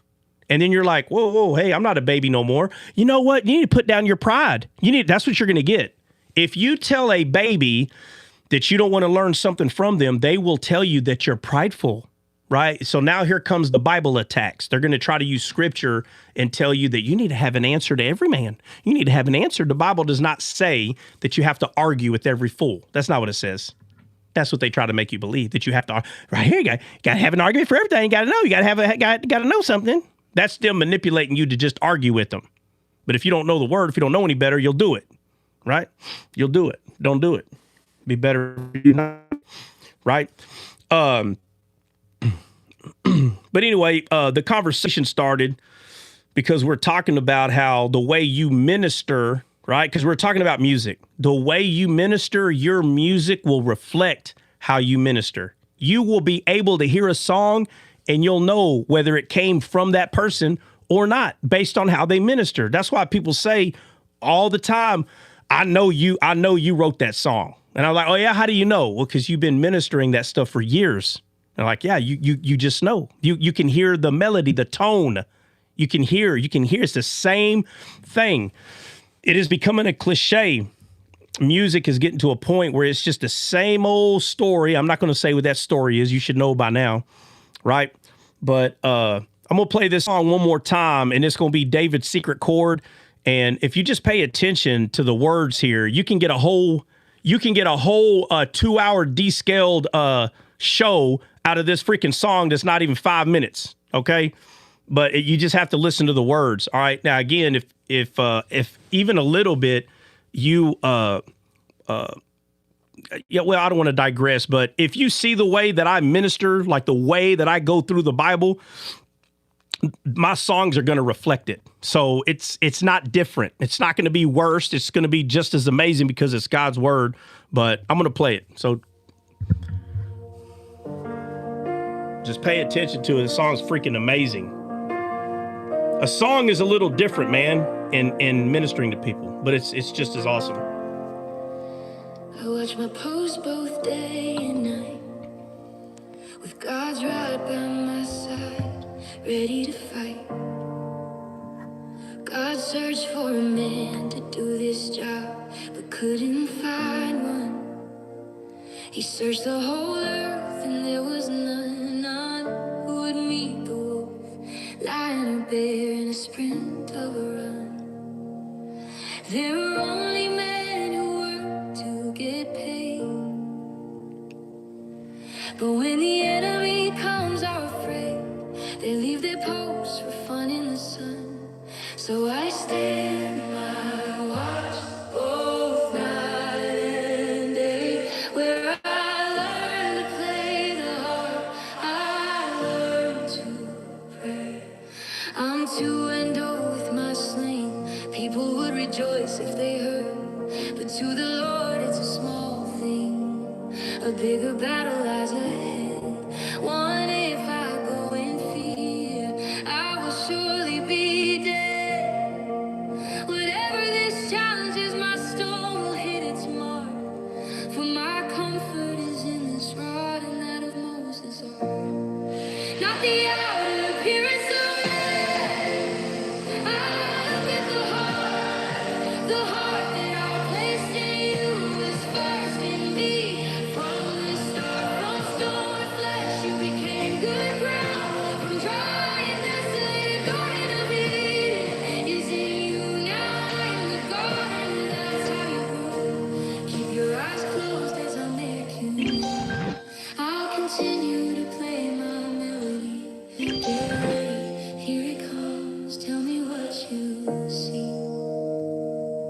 You chose me to be king. I want to rejoice that you are my Lord, but I don't know how to play a chord. Can I just hear you sing? With your arm by my side, I'll hold the harp, I'll close my eyes and imagine you. My hands are yours to play a secret melody, for I am a circumcised Jew. Who is this uncircumcised Gentile who brings fear in our soldiers' hearts? I will go stand, watch then until he departs. Better yet, I will challenge him before all to see. I'll go alone, just the rod and me. Everyone thinks I'm alone. No, I have my servant by my side, and he does what he is told because I'm part of his bride. I've learned you're not a servant by force. Go ahead, Lord, play your course. Not the outer appearance of man. I look at the heart. The heart that I placed in you was first in me. From the start, from stone to flesh, you became good ground. From dry and desolate, a garden of Eden is in you. Now I am the gardener, that's how you grew. Keep your eyes closed as I make you new. I'll continue to play my melody. Get ready, here it comes. Tell me what you see. Through your melody as I read, I hear digging of soil and planting of seed. When I strike a chord, I hear your gospel notes that pierce the heart. Oh, how you secretly play as I stand my watch both night and day. An unstoppable melody. To not play your harp is a disgrace. I will play the song you taught me in your secret place. You showed me your secret chord. It's a weapon, it's a sword. Against Goliath I struck a chord. It roared, it was the Lord. Not the outer appearance of man. I look at the heart. The heart that I placed in you was first in me. From the start, from stone to flesh, you became good ground. From dry and desolate, a garden of Eden is in you. Now I am the gardener, that's how you grew. Keep your eyes closed as I make you new. I'll continue to play my melody. Get ready, here it comes. Tell me what you see. Tell me what you see. Man, you know, hey guys, you got to know how to play the harp. If you still ain't figured it out, this is the harp right here. If you still ain't figured out what the harp is that David was playing, did he play a physical harp? Yes, of course he did. Of course he did. But in the Bible, it tells us that angels, each one of them having a harp, okay? And if the only thing you can picture is a musical instrument, you're missing it. The gospel is the melody. You're completely missing it. There's only one melody that soothes a man when he's being disrupted by evil spirits. There's only one melody, guys. It's the gospel. Everything in this Bible was given to us so we can utilize as a tool to do what? What is the one thing from the beginning of mankind to now that God tells us to do? It's not stop sinning. I don't understand this. I really don't understand people that think that what we're supposed to do is stop sinning. What is the one thing that God tells us to do from the very beginning all the way to right now, even now? What is the one thing that's never changed? Be fruitful and multiply. Be fruitful and multiply. You always hear about, well, they disobeyed God. He kicked them out of the garden. No. The Bible says that it's wrong when you're doing something that you know is wrong. But it says that's not the only thing that's wrong. Sin is also when you know that there is something you're supposed to do and you're not doing it. Adam and Eve were told to be fruitful and multiply, and they didn't. So you hear people say, yes, they did. They had Cain and Abel. Brother, sister, whoever the heck you are. What the heck are you talking about? He told them in the garden to be fruitful and multiply. And they weren't. They were not fruitful and multiply in the garden. So they disobeyed God, not because they ate of the tree, because they weren't fruitful and multiply. Both are wrong. How is it that they can clearly see, oh, well, they disobeyed. They did the thing they weren't supposed. How do they not clearly see that they were told to be fruitful and multiply? Nobody brings that up. Nobody brings that up. That's because the only way you can be fruitful and multiply is through the gospel. It's the only way. It's the only thing. It's the only thing is striking that chord to that carnal mind. Why? So the man of the flesh can be humbled by the Spirit, not by force, by love. By love. That's why she says that if you pay attention to the song, she laughs, right? She said, just me and the rod. I'll go alone, just me and the rod. And then she giggles and she goes, everyone thinks I'm alone. And she said, no, I have my servant by my side, and he does what he's told. If you understand what faith is, who Christ is, that he didn't come to be served, he came to serve. If you humble yourself and allow him to be your servant, you will understand that the way he made us is to serve us. It's a very, very weird thing to understand that a God created something just so he can serve it. That is a very weird, it's not what we're used to here in this world. But he made us so he can get us to comprehend that we're supposed to tell him what to do. It almost sounds blasphemous to think that you're going to tell God what to do. And the only way that you would come to that conclusion is by reading the Bible with your heart, that he is literally telling you, I didn't come so you can serve me. I came so I could serve you. You just have to understand what that means. All right. He's not your personal genie that you think you're just going to go around and telling him, I want this, I want that. No. It's all to glorify the tree. That all of it. It's all to glorify the tree. So if you're not fruitful, you're not glorifying the tree. So asking things for him, you should be lined up, meaning that your prayer, the thing that you're asking is for more people to disciple. That's what you're asking for. If you ask him, if you tell him, I want disciples, my friend, you will be David standing in front of Goliath with a harp that's striking a chord. The sling in the Bible represents faith. It's the same thing with leaves. The stone that he took is Christ that went through the forehead, which is someone that thinks like Satan, carnally minded, right? But it took Christ to unalive the flesh, right? Because David's name means love. Goliath's name means exile, right? Love conquered exile. Goliath represents mankind that are exiled from God. And love brought us out of exile. So your flesh in this world is how you are exiled from God. You understand? Flesh and bone cannot inherit the kingdom of heaven. So the stone has to be placed in the head. That's the story of Goliath. And how do you do this? With the word, which is the harp, right? That's why the song's called David Secret Chord. Everybody wants to know, well, what was he playing? It was the gospel. It's the only thing. It's the only thing. You know, it said that Saul had evil spirits messing with him. And it says, and David played the harp and it soothed them.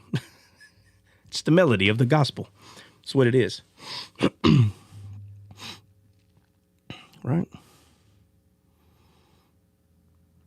Oh, let's see. All right. I don't know what happened to that person.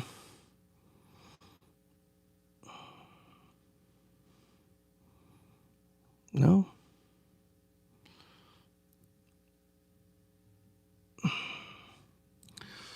Yeah, I don't know what happened to those two people. They ran off. Anybody got anything? Anybody? Excuse me. I think Kristen. Kristen, you had a question?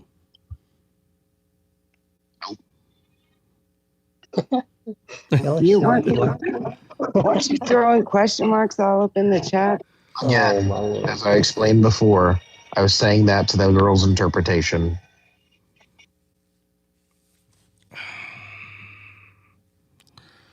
All right. So, Trot. Yeah. Do you know what live you were talking about this morning when when she brought up, did you catch that? And then the subject went from the woman at the well to another subject. Yeah. As for the woman at the well, for her being married 5 times, can you explain that just a little bit more? Her being married 5 times? Yeah. Yeah, well, Jesus says you've been married 5 times, and the man that you're with now is not even your husband, right? It's not a coincidence that he brings up 6 men in her life. It's not a coincidence. 6 men, which is the number of man. And what he is telling her in this, it's the longest conversation recorded that Jesus has with anyone is with this woman right here. Okay? And it's not a coincidence that he's having the conversation with this woman at the well, because each one of us met him at the well. Throughout the entire Bible, you have Eleazar, right? Abraham tells Eleazar, I want you to go find Isaac a wife. And where does he find Isaac's wife? At a well. Moses leaves Egypt. Where does he find his wife? At a well. Jesus has this conversation with this woman at the well because it was ordained for him to do that, so us who have eyes to see and ears to hear can understand that it's not a coincidence that these very specific men are finding their significant others at these wells, because this is where Christ met his bride. This woman literally is representing the bride of Christ. That's what she's representing. The bride. And he has this conversation with her. And of course, people would say, what? No. Yes. For God's sakes. Yes. Because she's representing, even though she's living on the outside, right? She's at Jacob's well and she's living on the outside of Israel. Obviously she's got Jewish blood in her, but there's clearly a mixture of Gentile blood, or there could have been some foolery that her family was, kicked to the outskirts or whatever, but she's considered a sinner, this lady, the Samaritan woman. And, some people would say, well, she was full Gentile and all these things. Listen, she was considered a Gentile, period, the end. And so when people try to say, no, she was of Israel, she said, Jacob, our father, and it doesn't matter. She's not living in the city. She's living in the outskirt. It don't matter if she got Jewish blood or not. As a matter of fact, the Bible's very clear that not everybody that is quote unquote Israel is Israel. I don't know what's so hard about some of this stuff the Bible says. Jesus made it clear. And don't say because of your father Abraham. He was talking to scribes and Pharisees that were 100% Jew. And Jesus came to the Jew first, but Jesus told these Jews, the religious people of the day, your father is Satan, period. So it didn't matter if they were Jews or not. Their father was Satan. So not every person that is Israel, period. So this lady, it's not a coincidence, not even a little bit, that not only is she a sinner or / Gentile, half Jew, whatever, Jesus wasn't supposed to be talking to her alone because of that. And it's a woman. But he has this conversation with her, and it's not a coincidence at all that he tells her, you 5 husbands, and he says the man you're with now is not even your husband, which is the number 6, meaning that this woman's not married to Christ. That's one of the main things it's pointing out. But he starts talking to her in a way that's, to her, you could tell is very odd. She's like, what do you mean? You don't even have anything to draw the water out. What are you talking about? So she's blind. She doesn't understand. But you can tell she's not under the law, like the people that's in. And when I say not under the law, I don't mean under the legal system. Under the legal system, more than likely she was. But I'm saying her mindset, she didn't live her life that way. She might have been in some crazy sin, according to some of those Jews, and that's why she was kicked out. But she didn't live her life beat down by the law. And how do you know this? Because he has this conversation with her, and she believes that he's the Messiah. Why did she believe that he was the Messiah? She said, well, the Messiah is going to come, and he will. Her faith was in that Messiah. 100%. Her faith was in the Messiah. And he says, well, I am he. And she's like, what? And guess what? Long story short, she believes. What did Jesus tell the people that were inside of Israel? It was two Gentiles, a Canaanite woman and a Syrian soldier. And they had great faith, he said. I haven't seen all great faith in all of Israel. But he goes outside the gates, sits on this well, and she automatically believes. Automatically believes. So the law will hinder you from automatically believing that Jesus is the Messiah. It will. It'll hinder. It will. There are more people that are more legalistic than other people. And someone who is big time under the law, like the rabbinical Jews today, they think Jesus is a crazy man, and anyone that follows him, they're crazy too. They talk very badly about him, but the Bible makes it very clear that people are. It's just the thing you can't do is blasphemy against the Holy Spirit, which is basically before you're unaliving, you need to receive him as the Messiah, because it's the Spirit that's going to be beckoning. The Spirit will be telling you that is the Messiah, and your hardened heart will reject it. No, it's not. No, it's not. And that's blasphemy. So if you still got air in your lungs, you haven't committed blasphemy yet. Okay. Now, obviously, there's going to be some people that get to that point of, reprobate mind. But I'm saying, if you haven't made up your mind completely and you're alive, you have a chance. But without going any deeper than that, that's one of the significant things about him speaking to this lady that's at the well. It's us. We all met him at the well. That's why he said, believers in me, out of their belly will flow rivers of living water. And that's because we received that water from him, which is the well, which is the living water, which is Eden's rivers. Those are the rivers. He's not just making stuff up. He's talking about something that is real, that spiritually is real, right? Rivers of living water. That's Eden's rivers, right? There's a gate there. There's two cherubims. There's a fiery sword. It's not here. Everybody thinks the Garden of Eden is in this world. You're looking with the wrong eyes. You'll never find it. It's because it's the eyes that your spiritual eyes, right? Have eyes to see and ears to hear. It's those things that see it and hear it. It's not here in this world. They'll never find it. They've been looking for it for day one. All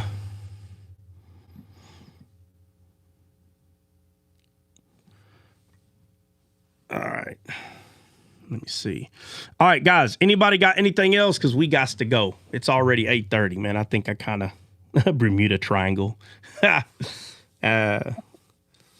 Anybody got any? Heard that? Huh? You never heard anybody say that? Oh yeah, I have. It's funny. Yeah, because they're like, nobody can go there. They can't go there. Nobody can go past the ice walls in Alaska or whatever. The garden, the giants are out there. Like freaking, what's that show called? Game of Thrones. Yeah. Game of Thrones, right? They got them giants. And they're literally like, 20, 30 feet, They're like, see, they see people as grasshoppers. Nah, bro. Not like that. Herman had a question. He asked, is that why God is asking if they believe the Messiah will be God? Who's asking what? Who's asking? Herman. No. In the question, who's he talking about is asking? Is that why? Sure. That why asking if they believe the Messiah will be God? Herman, I don't know what you're talking about, buddy. Who's asking what? Who? Put some names in there so I know what you're talking about. Give me scripture, man. We're gonna have to do that. Give me scripture, Herman. If you could look it up and give me scripture, we can run to it real quick or something. Jeff. I subscribe. Okay, Jeff. Awesome. I mean, we'll probably stick around, Jeff, for another 10 minutes or so, man. I'm just letting everybody know I'm getting ready to go.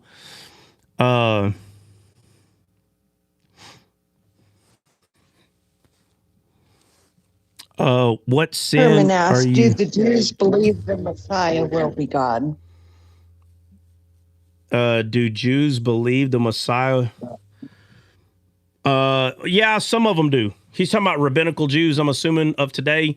Yeah, some of them do, because there's a lot of rabbinical Jews that have like this double power, like they see two powers, right? And so there'll be some that will say, yeah, it's a small amount, but the majority of them will say no, that the Messiah is not going to be God, that he's just a man, No,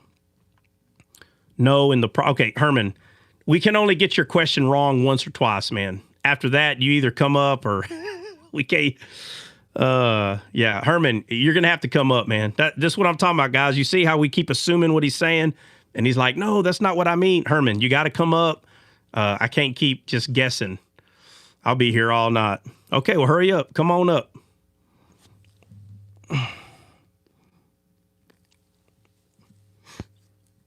What's up, man? No, we're talking about the woman at the well, right? Yeah. So he reveals to her that he's the Messiah. So at that point, you could say, look, here he said he's the Messiah. But if they don't believe that the Messiah is going to be God, then they can throw that right out. So I was wondering if they believed through their prophecies about the Messiah coming, if he's going to be God or not. Yeah, what is that? What is that? I'm just curious. What does that matter? I'm just curious. What does it matter if they believe he's God? Well, because he told the woman at the well that he was the Messiah.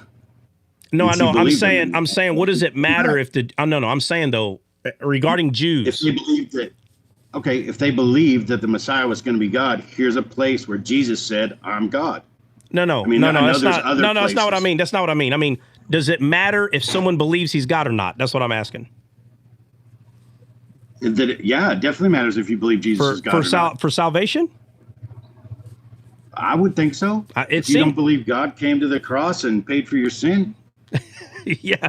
Okay. But what I'm saying is it based on does someone have to know a certain amount of knowledge in order to receive salvation?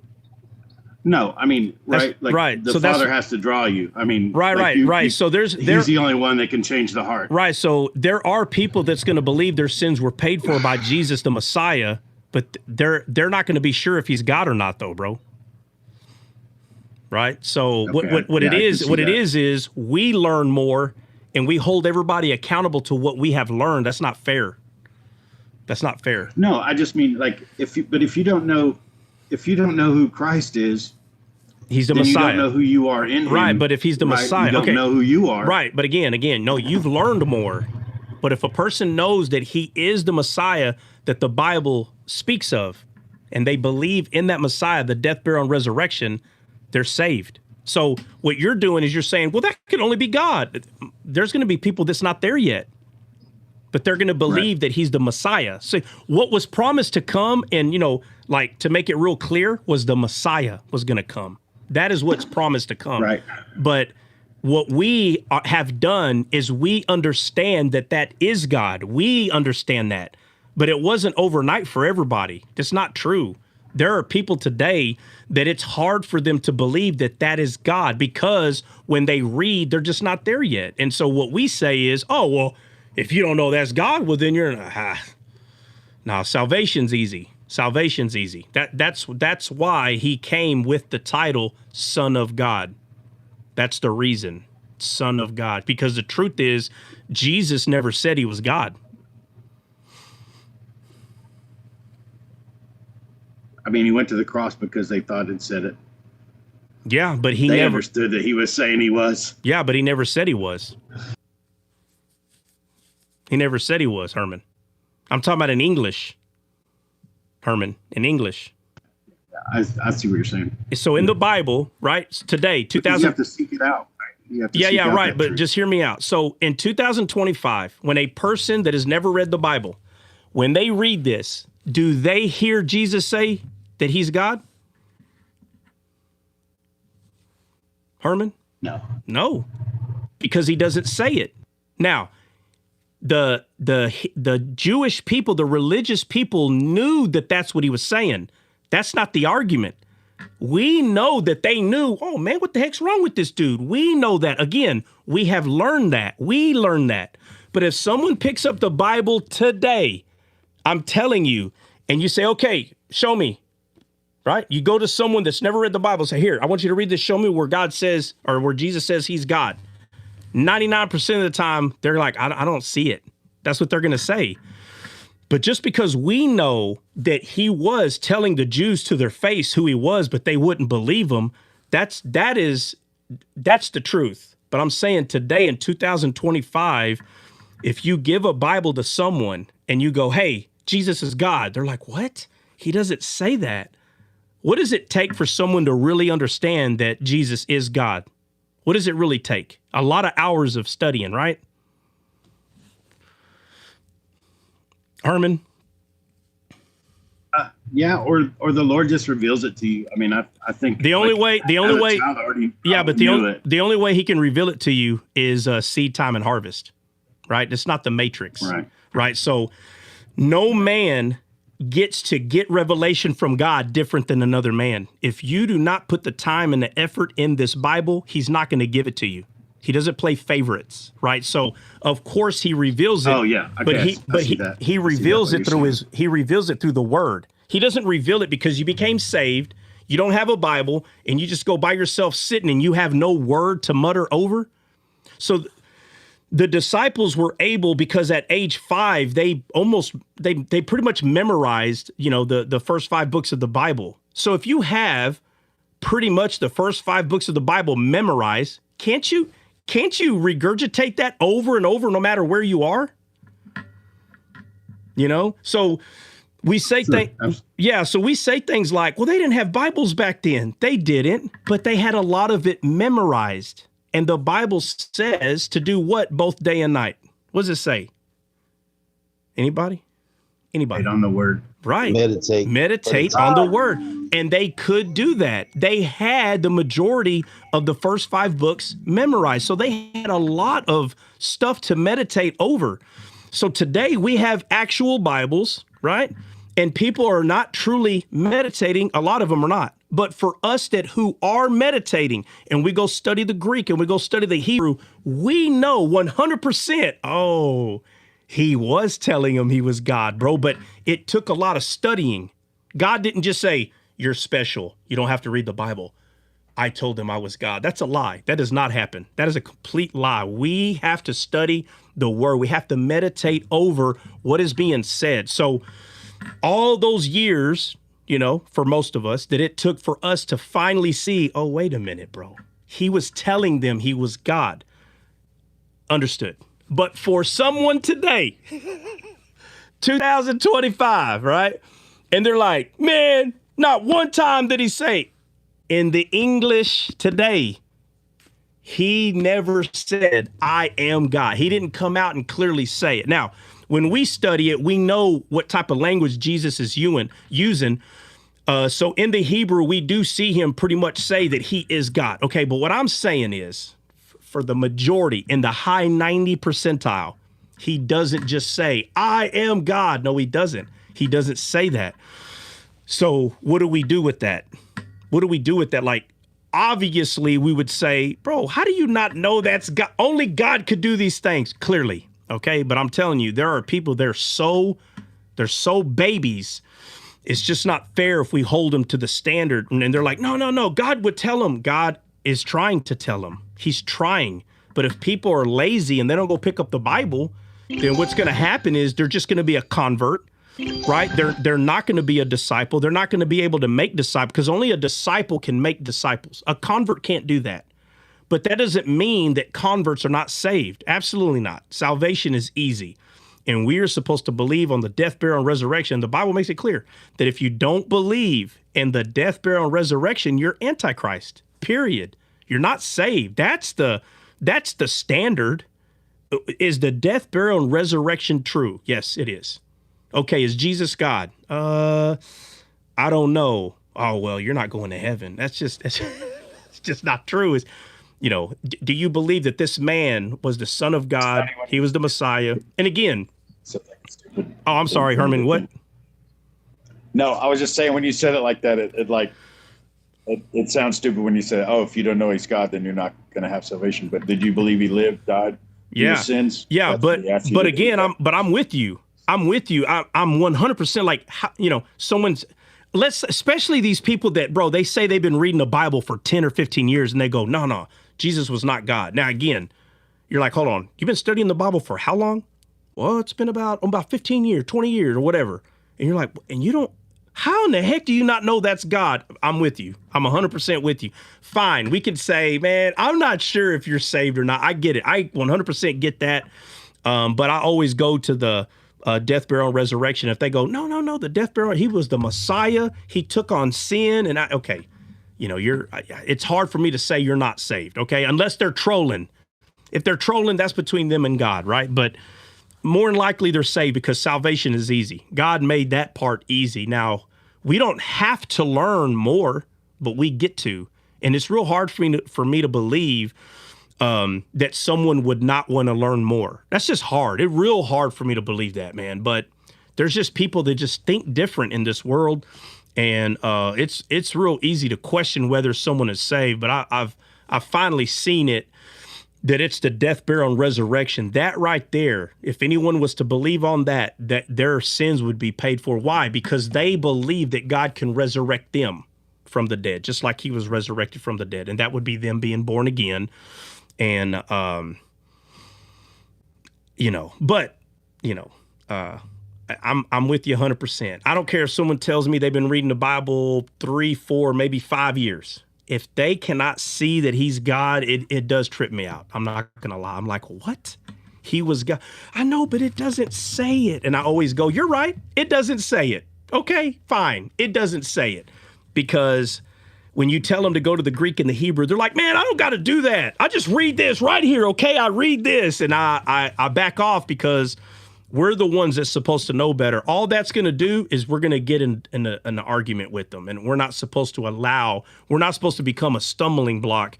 And it's not always easy. I'll just say that because you're like, how do you not, I don't understand. How do you not see that? So I'm with you. I'm 100% with you. I'm not going to say I don't understand. I do 100% understand. Yeah.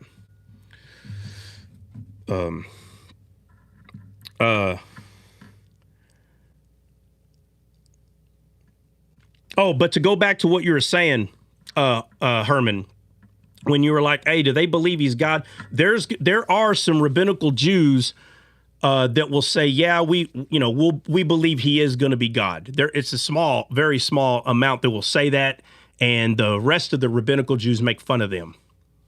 I mean, that's just facts. A lot of other ones are going to say, no, he's just a Messiah. They're waiting on the Messiah to come, not God, the Messiah.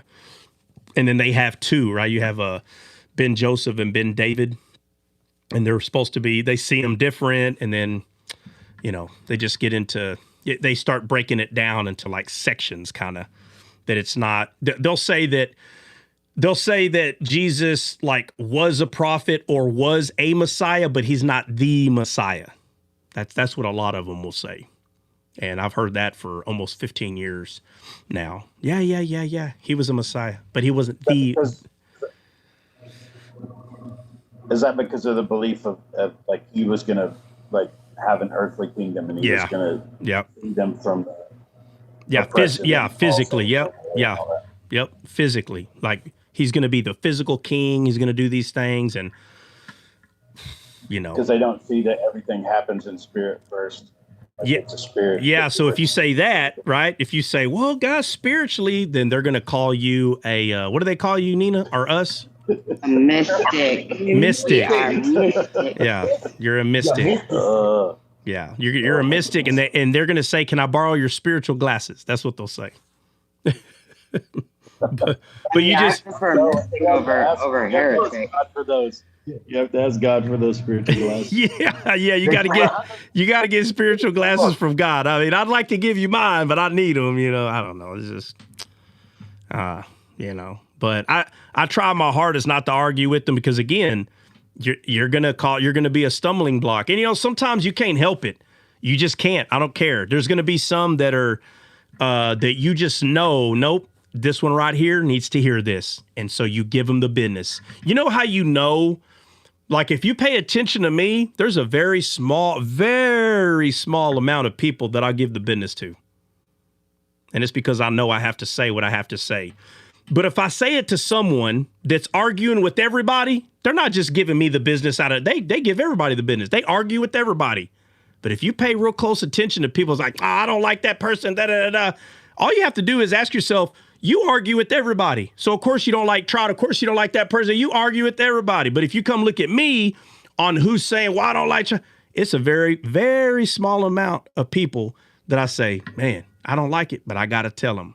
And I give them the business. And they double don't like me. They don't like me to the 25th power. But I knew they had to hear it. And I told them. And I didn't care. I didn't care about the repercussion of their carnal mind being mad. I didn't care. I know they had to hear it. So I told them. And it's very few. It's very few people. It ain't a lot of people. It ain't a lot of people.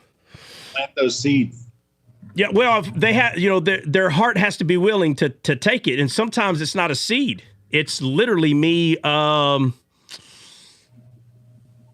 kind of rebuking them. We'll just put it that way.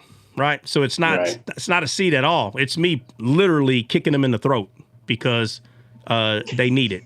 I don't know how to. And if you pay attention, it's not a lot of people. It's a very small amount of people. But I knew that I had to tell them. So I did. Yeah. Bill. Their flesh gets troubled by the spirit. And we see that, I look at it this way. When Jesus took out the legion, right? Yeah. They were troubled. We're like, wait, you see the troubleness, and you see certain people sometimes when you bring something up, they get real troubled with you, real angry, really quick.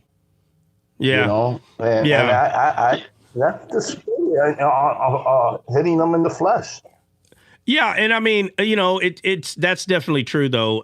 And another part of it is they get in their flesh, and they lash out in their flesh instead of just, but that's fine, man. I don't it's not a big problem. But again, on my end is very few people, but on their end, everybody. But they got a list of 200, 300, 400, 500 people. So out of me and them, why is it that they have so many people that they have problem with? On my end is very few amount of people where there's a personal issue. Very few. There may be a lot of people that's like, I don't like what you're teaching, but on a personal level, I've never really talked to them. That's what I'm referring to. Okay. There might be people that don't understand what I'm teaching, how I teach it. They may not understand. That's fine. Okay. And they don't like me for that. Okay. But I'm saying when it comes to like me having to, give them the business, and I'm not talking about in the flesh. I mean, me rebuking them and telling them that they need to behave.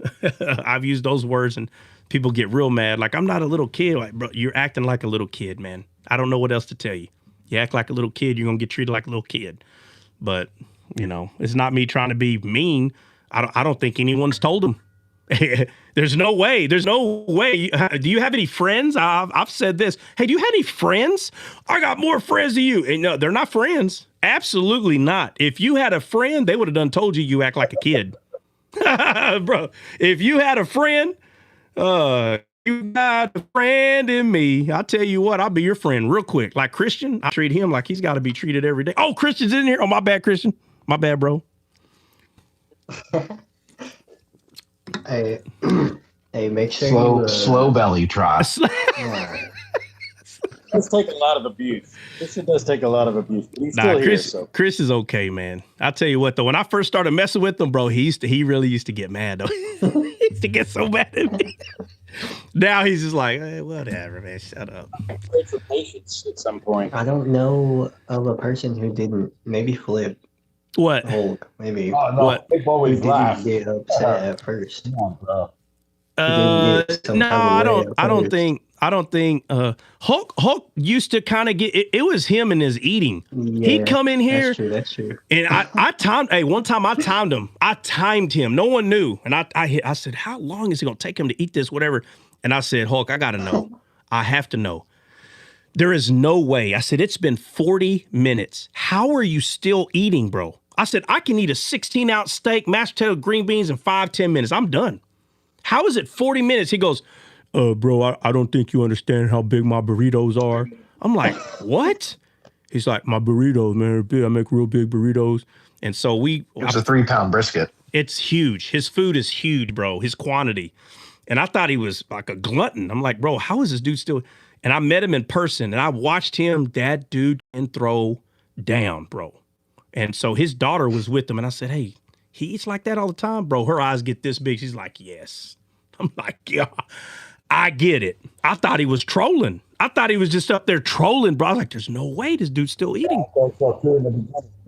Yeah. Do what? Especially when he was starting to build his house and he would come on before he oh took yeah off for a while. Oh yeah, my goodness.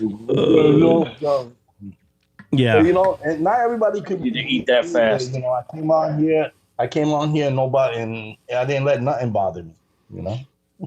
Yeah. Okay, Bill. Yeah, right. I never let anything bother me. You know what? That's it. Oh, yeah. Hey, Bill had a that's it moment. He goes, you know what? That is it. You done poked the bear. I was like, I try to tell y'all. Bro. I could tell he was already upset. Y'all kept on. Hey, I took my headphones off. I left the room. And Bill's over there getting on their butt. I done had enough that I can stand. I can't stand no more. And he's like, Jordan, rah, rah, rah, and you too, Dre. And I'm like, man, I'm on my phone like, they're in the kitchen. And I'm like, I try to tell y'all. I said, hey, guys, I think y'all need to leave him alone. I think he done had enough. And he's like, oh, it's okay. And to make it worse, it was football season. That was it. That was football trash talk, normal guy trash talk. Boy, it was all the levels of trash talk, bro. And then Bill's like, that's it. And I was like, man, I tried to tell you. Everybody kind of got quiet, like, well, see. And then when Dre, hold on, Bill, every time I go talk, hold on. Hold on. I'm like, that's it. It feels like I had enough. Every time I'm trying to say something, but that day, I'm not gonna lie. That day, I'm watching everybody is talking over Bill, and I didn't see anybody doing it on purpose. So it just so happened that day, everybody just wanted to talk, and I was like, I'm gonna. Again, it wasn't just trash talk. We were talking about Bible. We were going back and forth, and I just kind of started getting quiet because I could hear Bill. He's like, oh, my gosh, every time I'm trying to say something. And I was like, man, guys, had enough. So mad. Oh, he got mad, bro. He's like, that's it. You done poked the bear now. I was like, oh, shoot. You got to. I left for a week. I said, that's it. I'm done. Yeah, he's like, I'm done. I'm like, oh my God. I was like, guys, y'all made somebody so mad. And then they're like, it ain't just us, you too. I was like, well, I'm not saying I'm innocent, but I'm trying to tell y'all he's done that enough. We're just waiting for what? When I told Jordan, and you baby trot, let me tell you something. It makes it work because Dre starts laughing and Bill's trying to talk and he's like, Dre, can you be quiet for a second? He's like, what? I'm laughing because you call a baby child, bro. It was 2-3 minutes of just shenanigans. I'm just waiting for Christian to crash out so I can record it. Well, you're gonna be waiting for a long time. You're gonna be waiting for a long time there, Big Op. He's like, you're gonna be waiting for a long time. Yeah, for real, Big Op. That's what Big Op said. I want Trot to crash out. And I was like, crash out? What the heck is that? We had to go through the whole crash out course. I was like, oh, I know what that is. I found a video. Hey, Christian, you ever see that video? I said, this one. Nope. Huh? You seen it? Nope. Oh, you didn't see it? You need to go find it. I said, I think I put like Big Op says, I want Trot to crash out, or this is Trot, or I can't remember what I put, but it's a baby about to blow candles, excuse me, from her like birthday cake, and her parents smash her head in it. You need to go watch that video and go read the title. And then Big Op goes in there and goes, man, bro can read minds. I said, oh man. All right, so yeah. Also, I haven't had a chance to look at all the details, but it would appear that Chicago and New York have, I don't know if it's like their official parties for New Year's or just like smaller whatever parties, but they've closed their parties for the New Year's because of supposed attacks.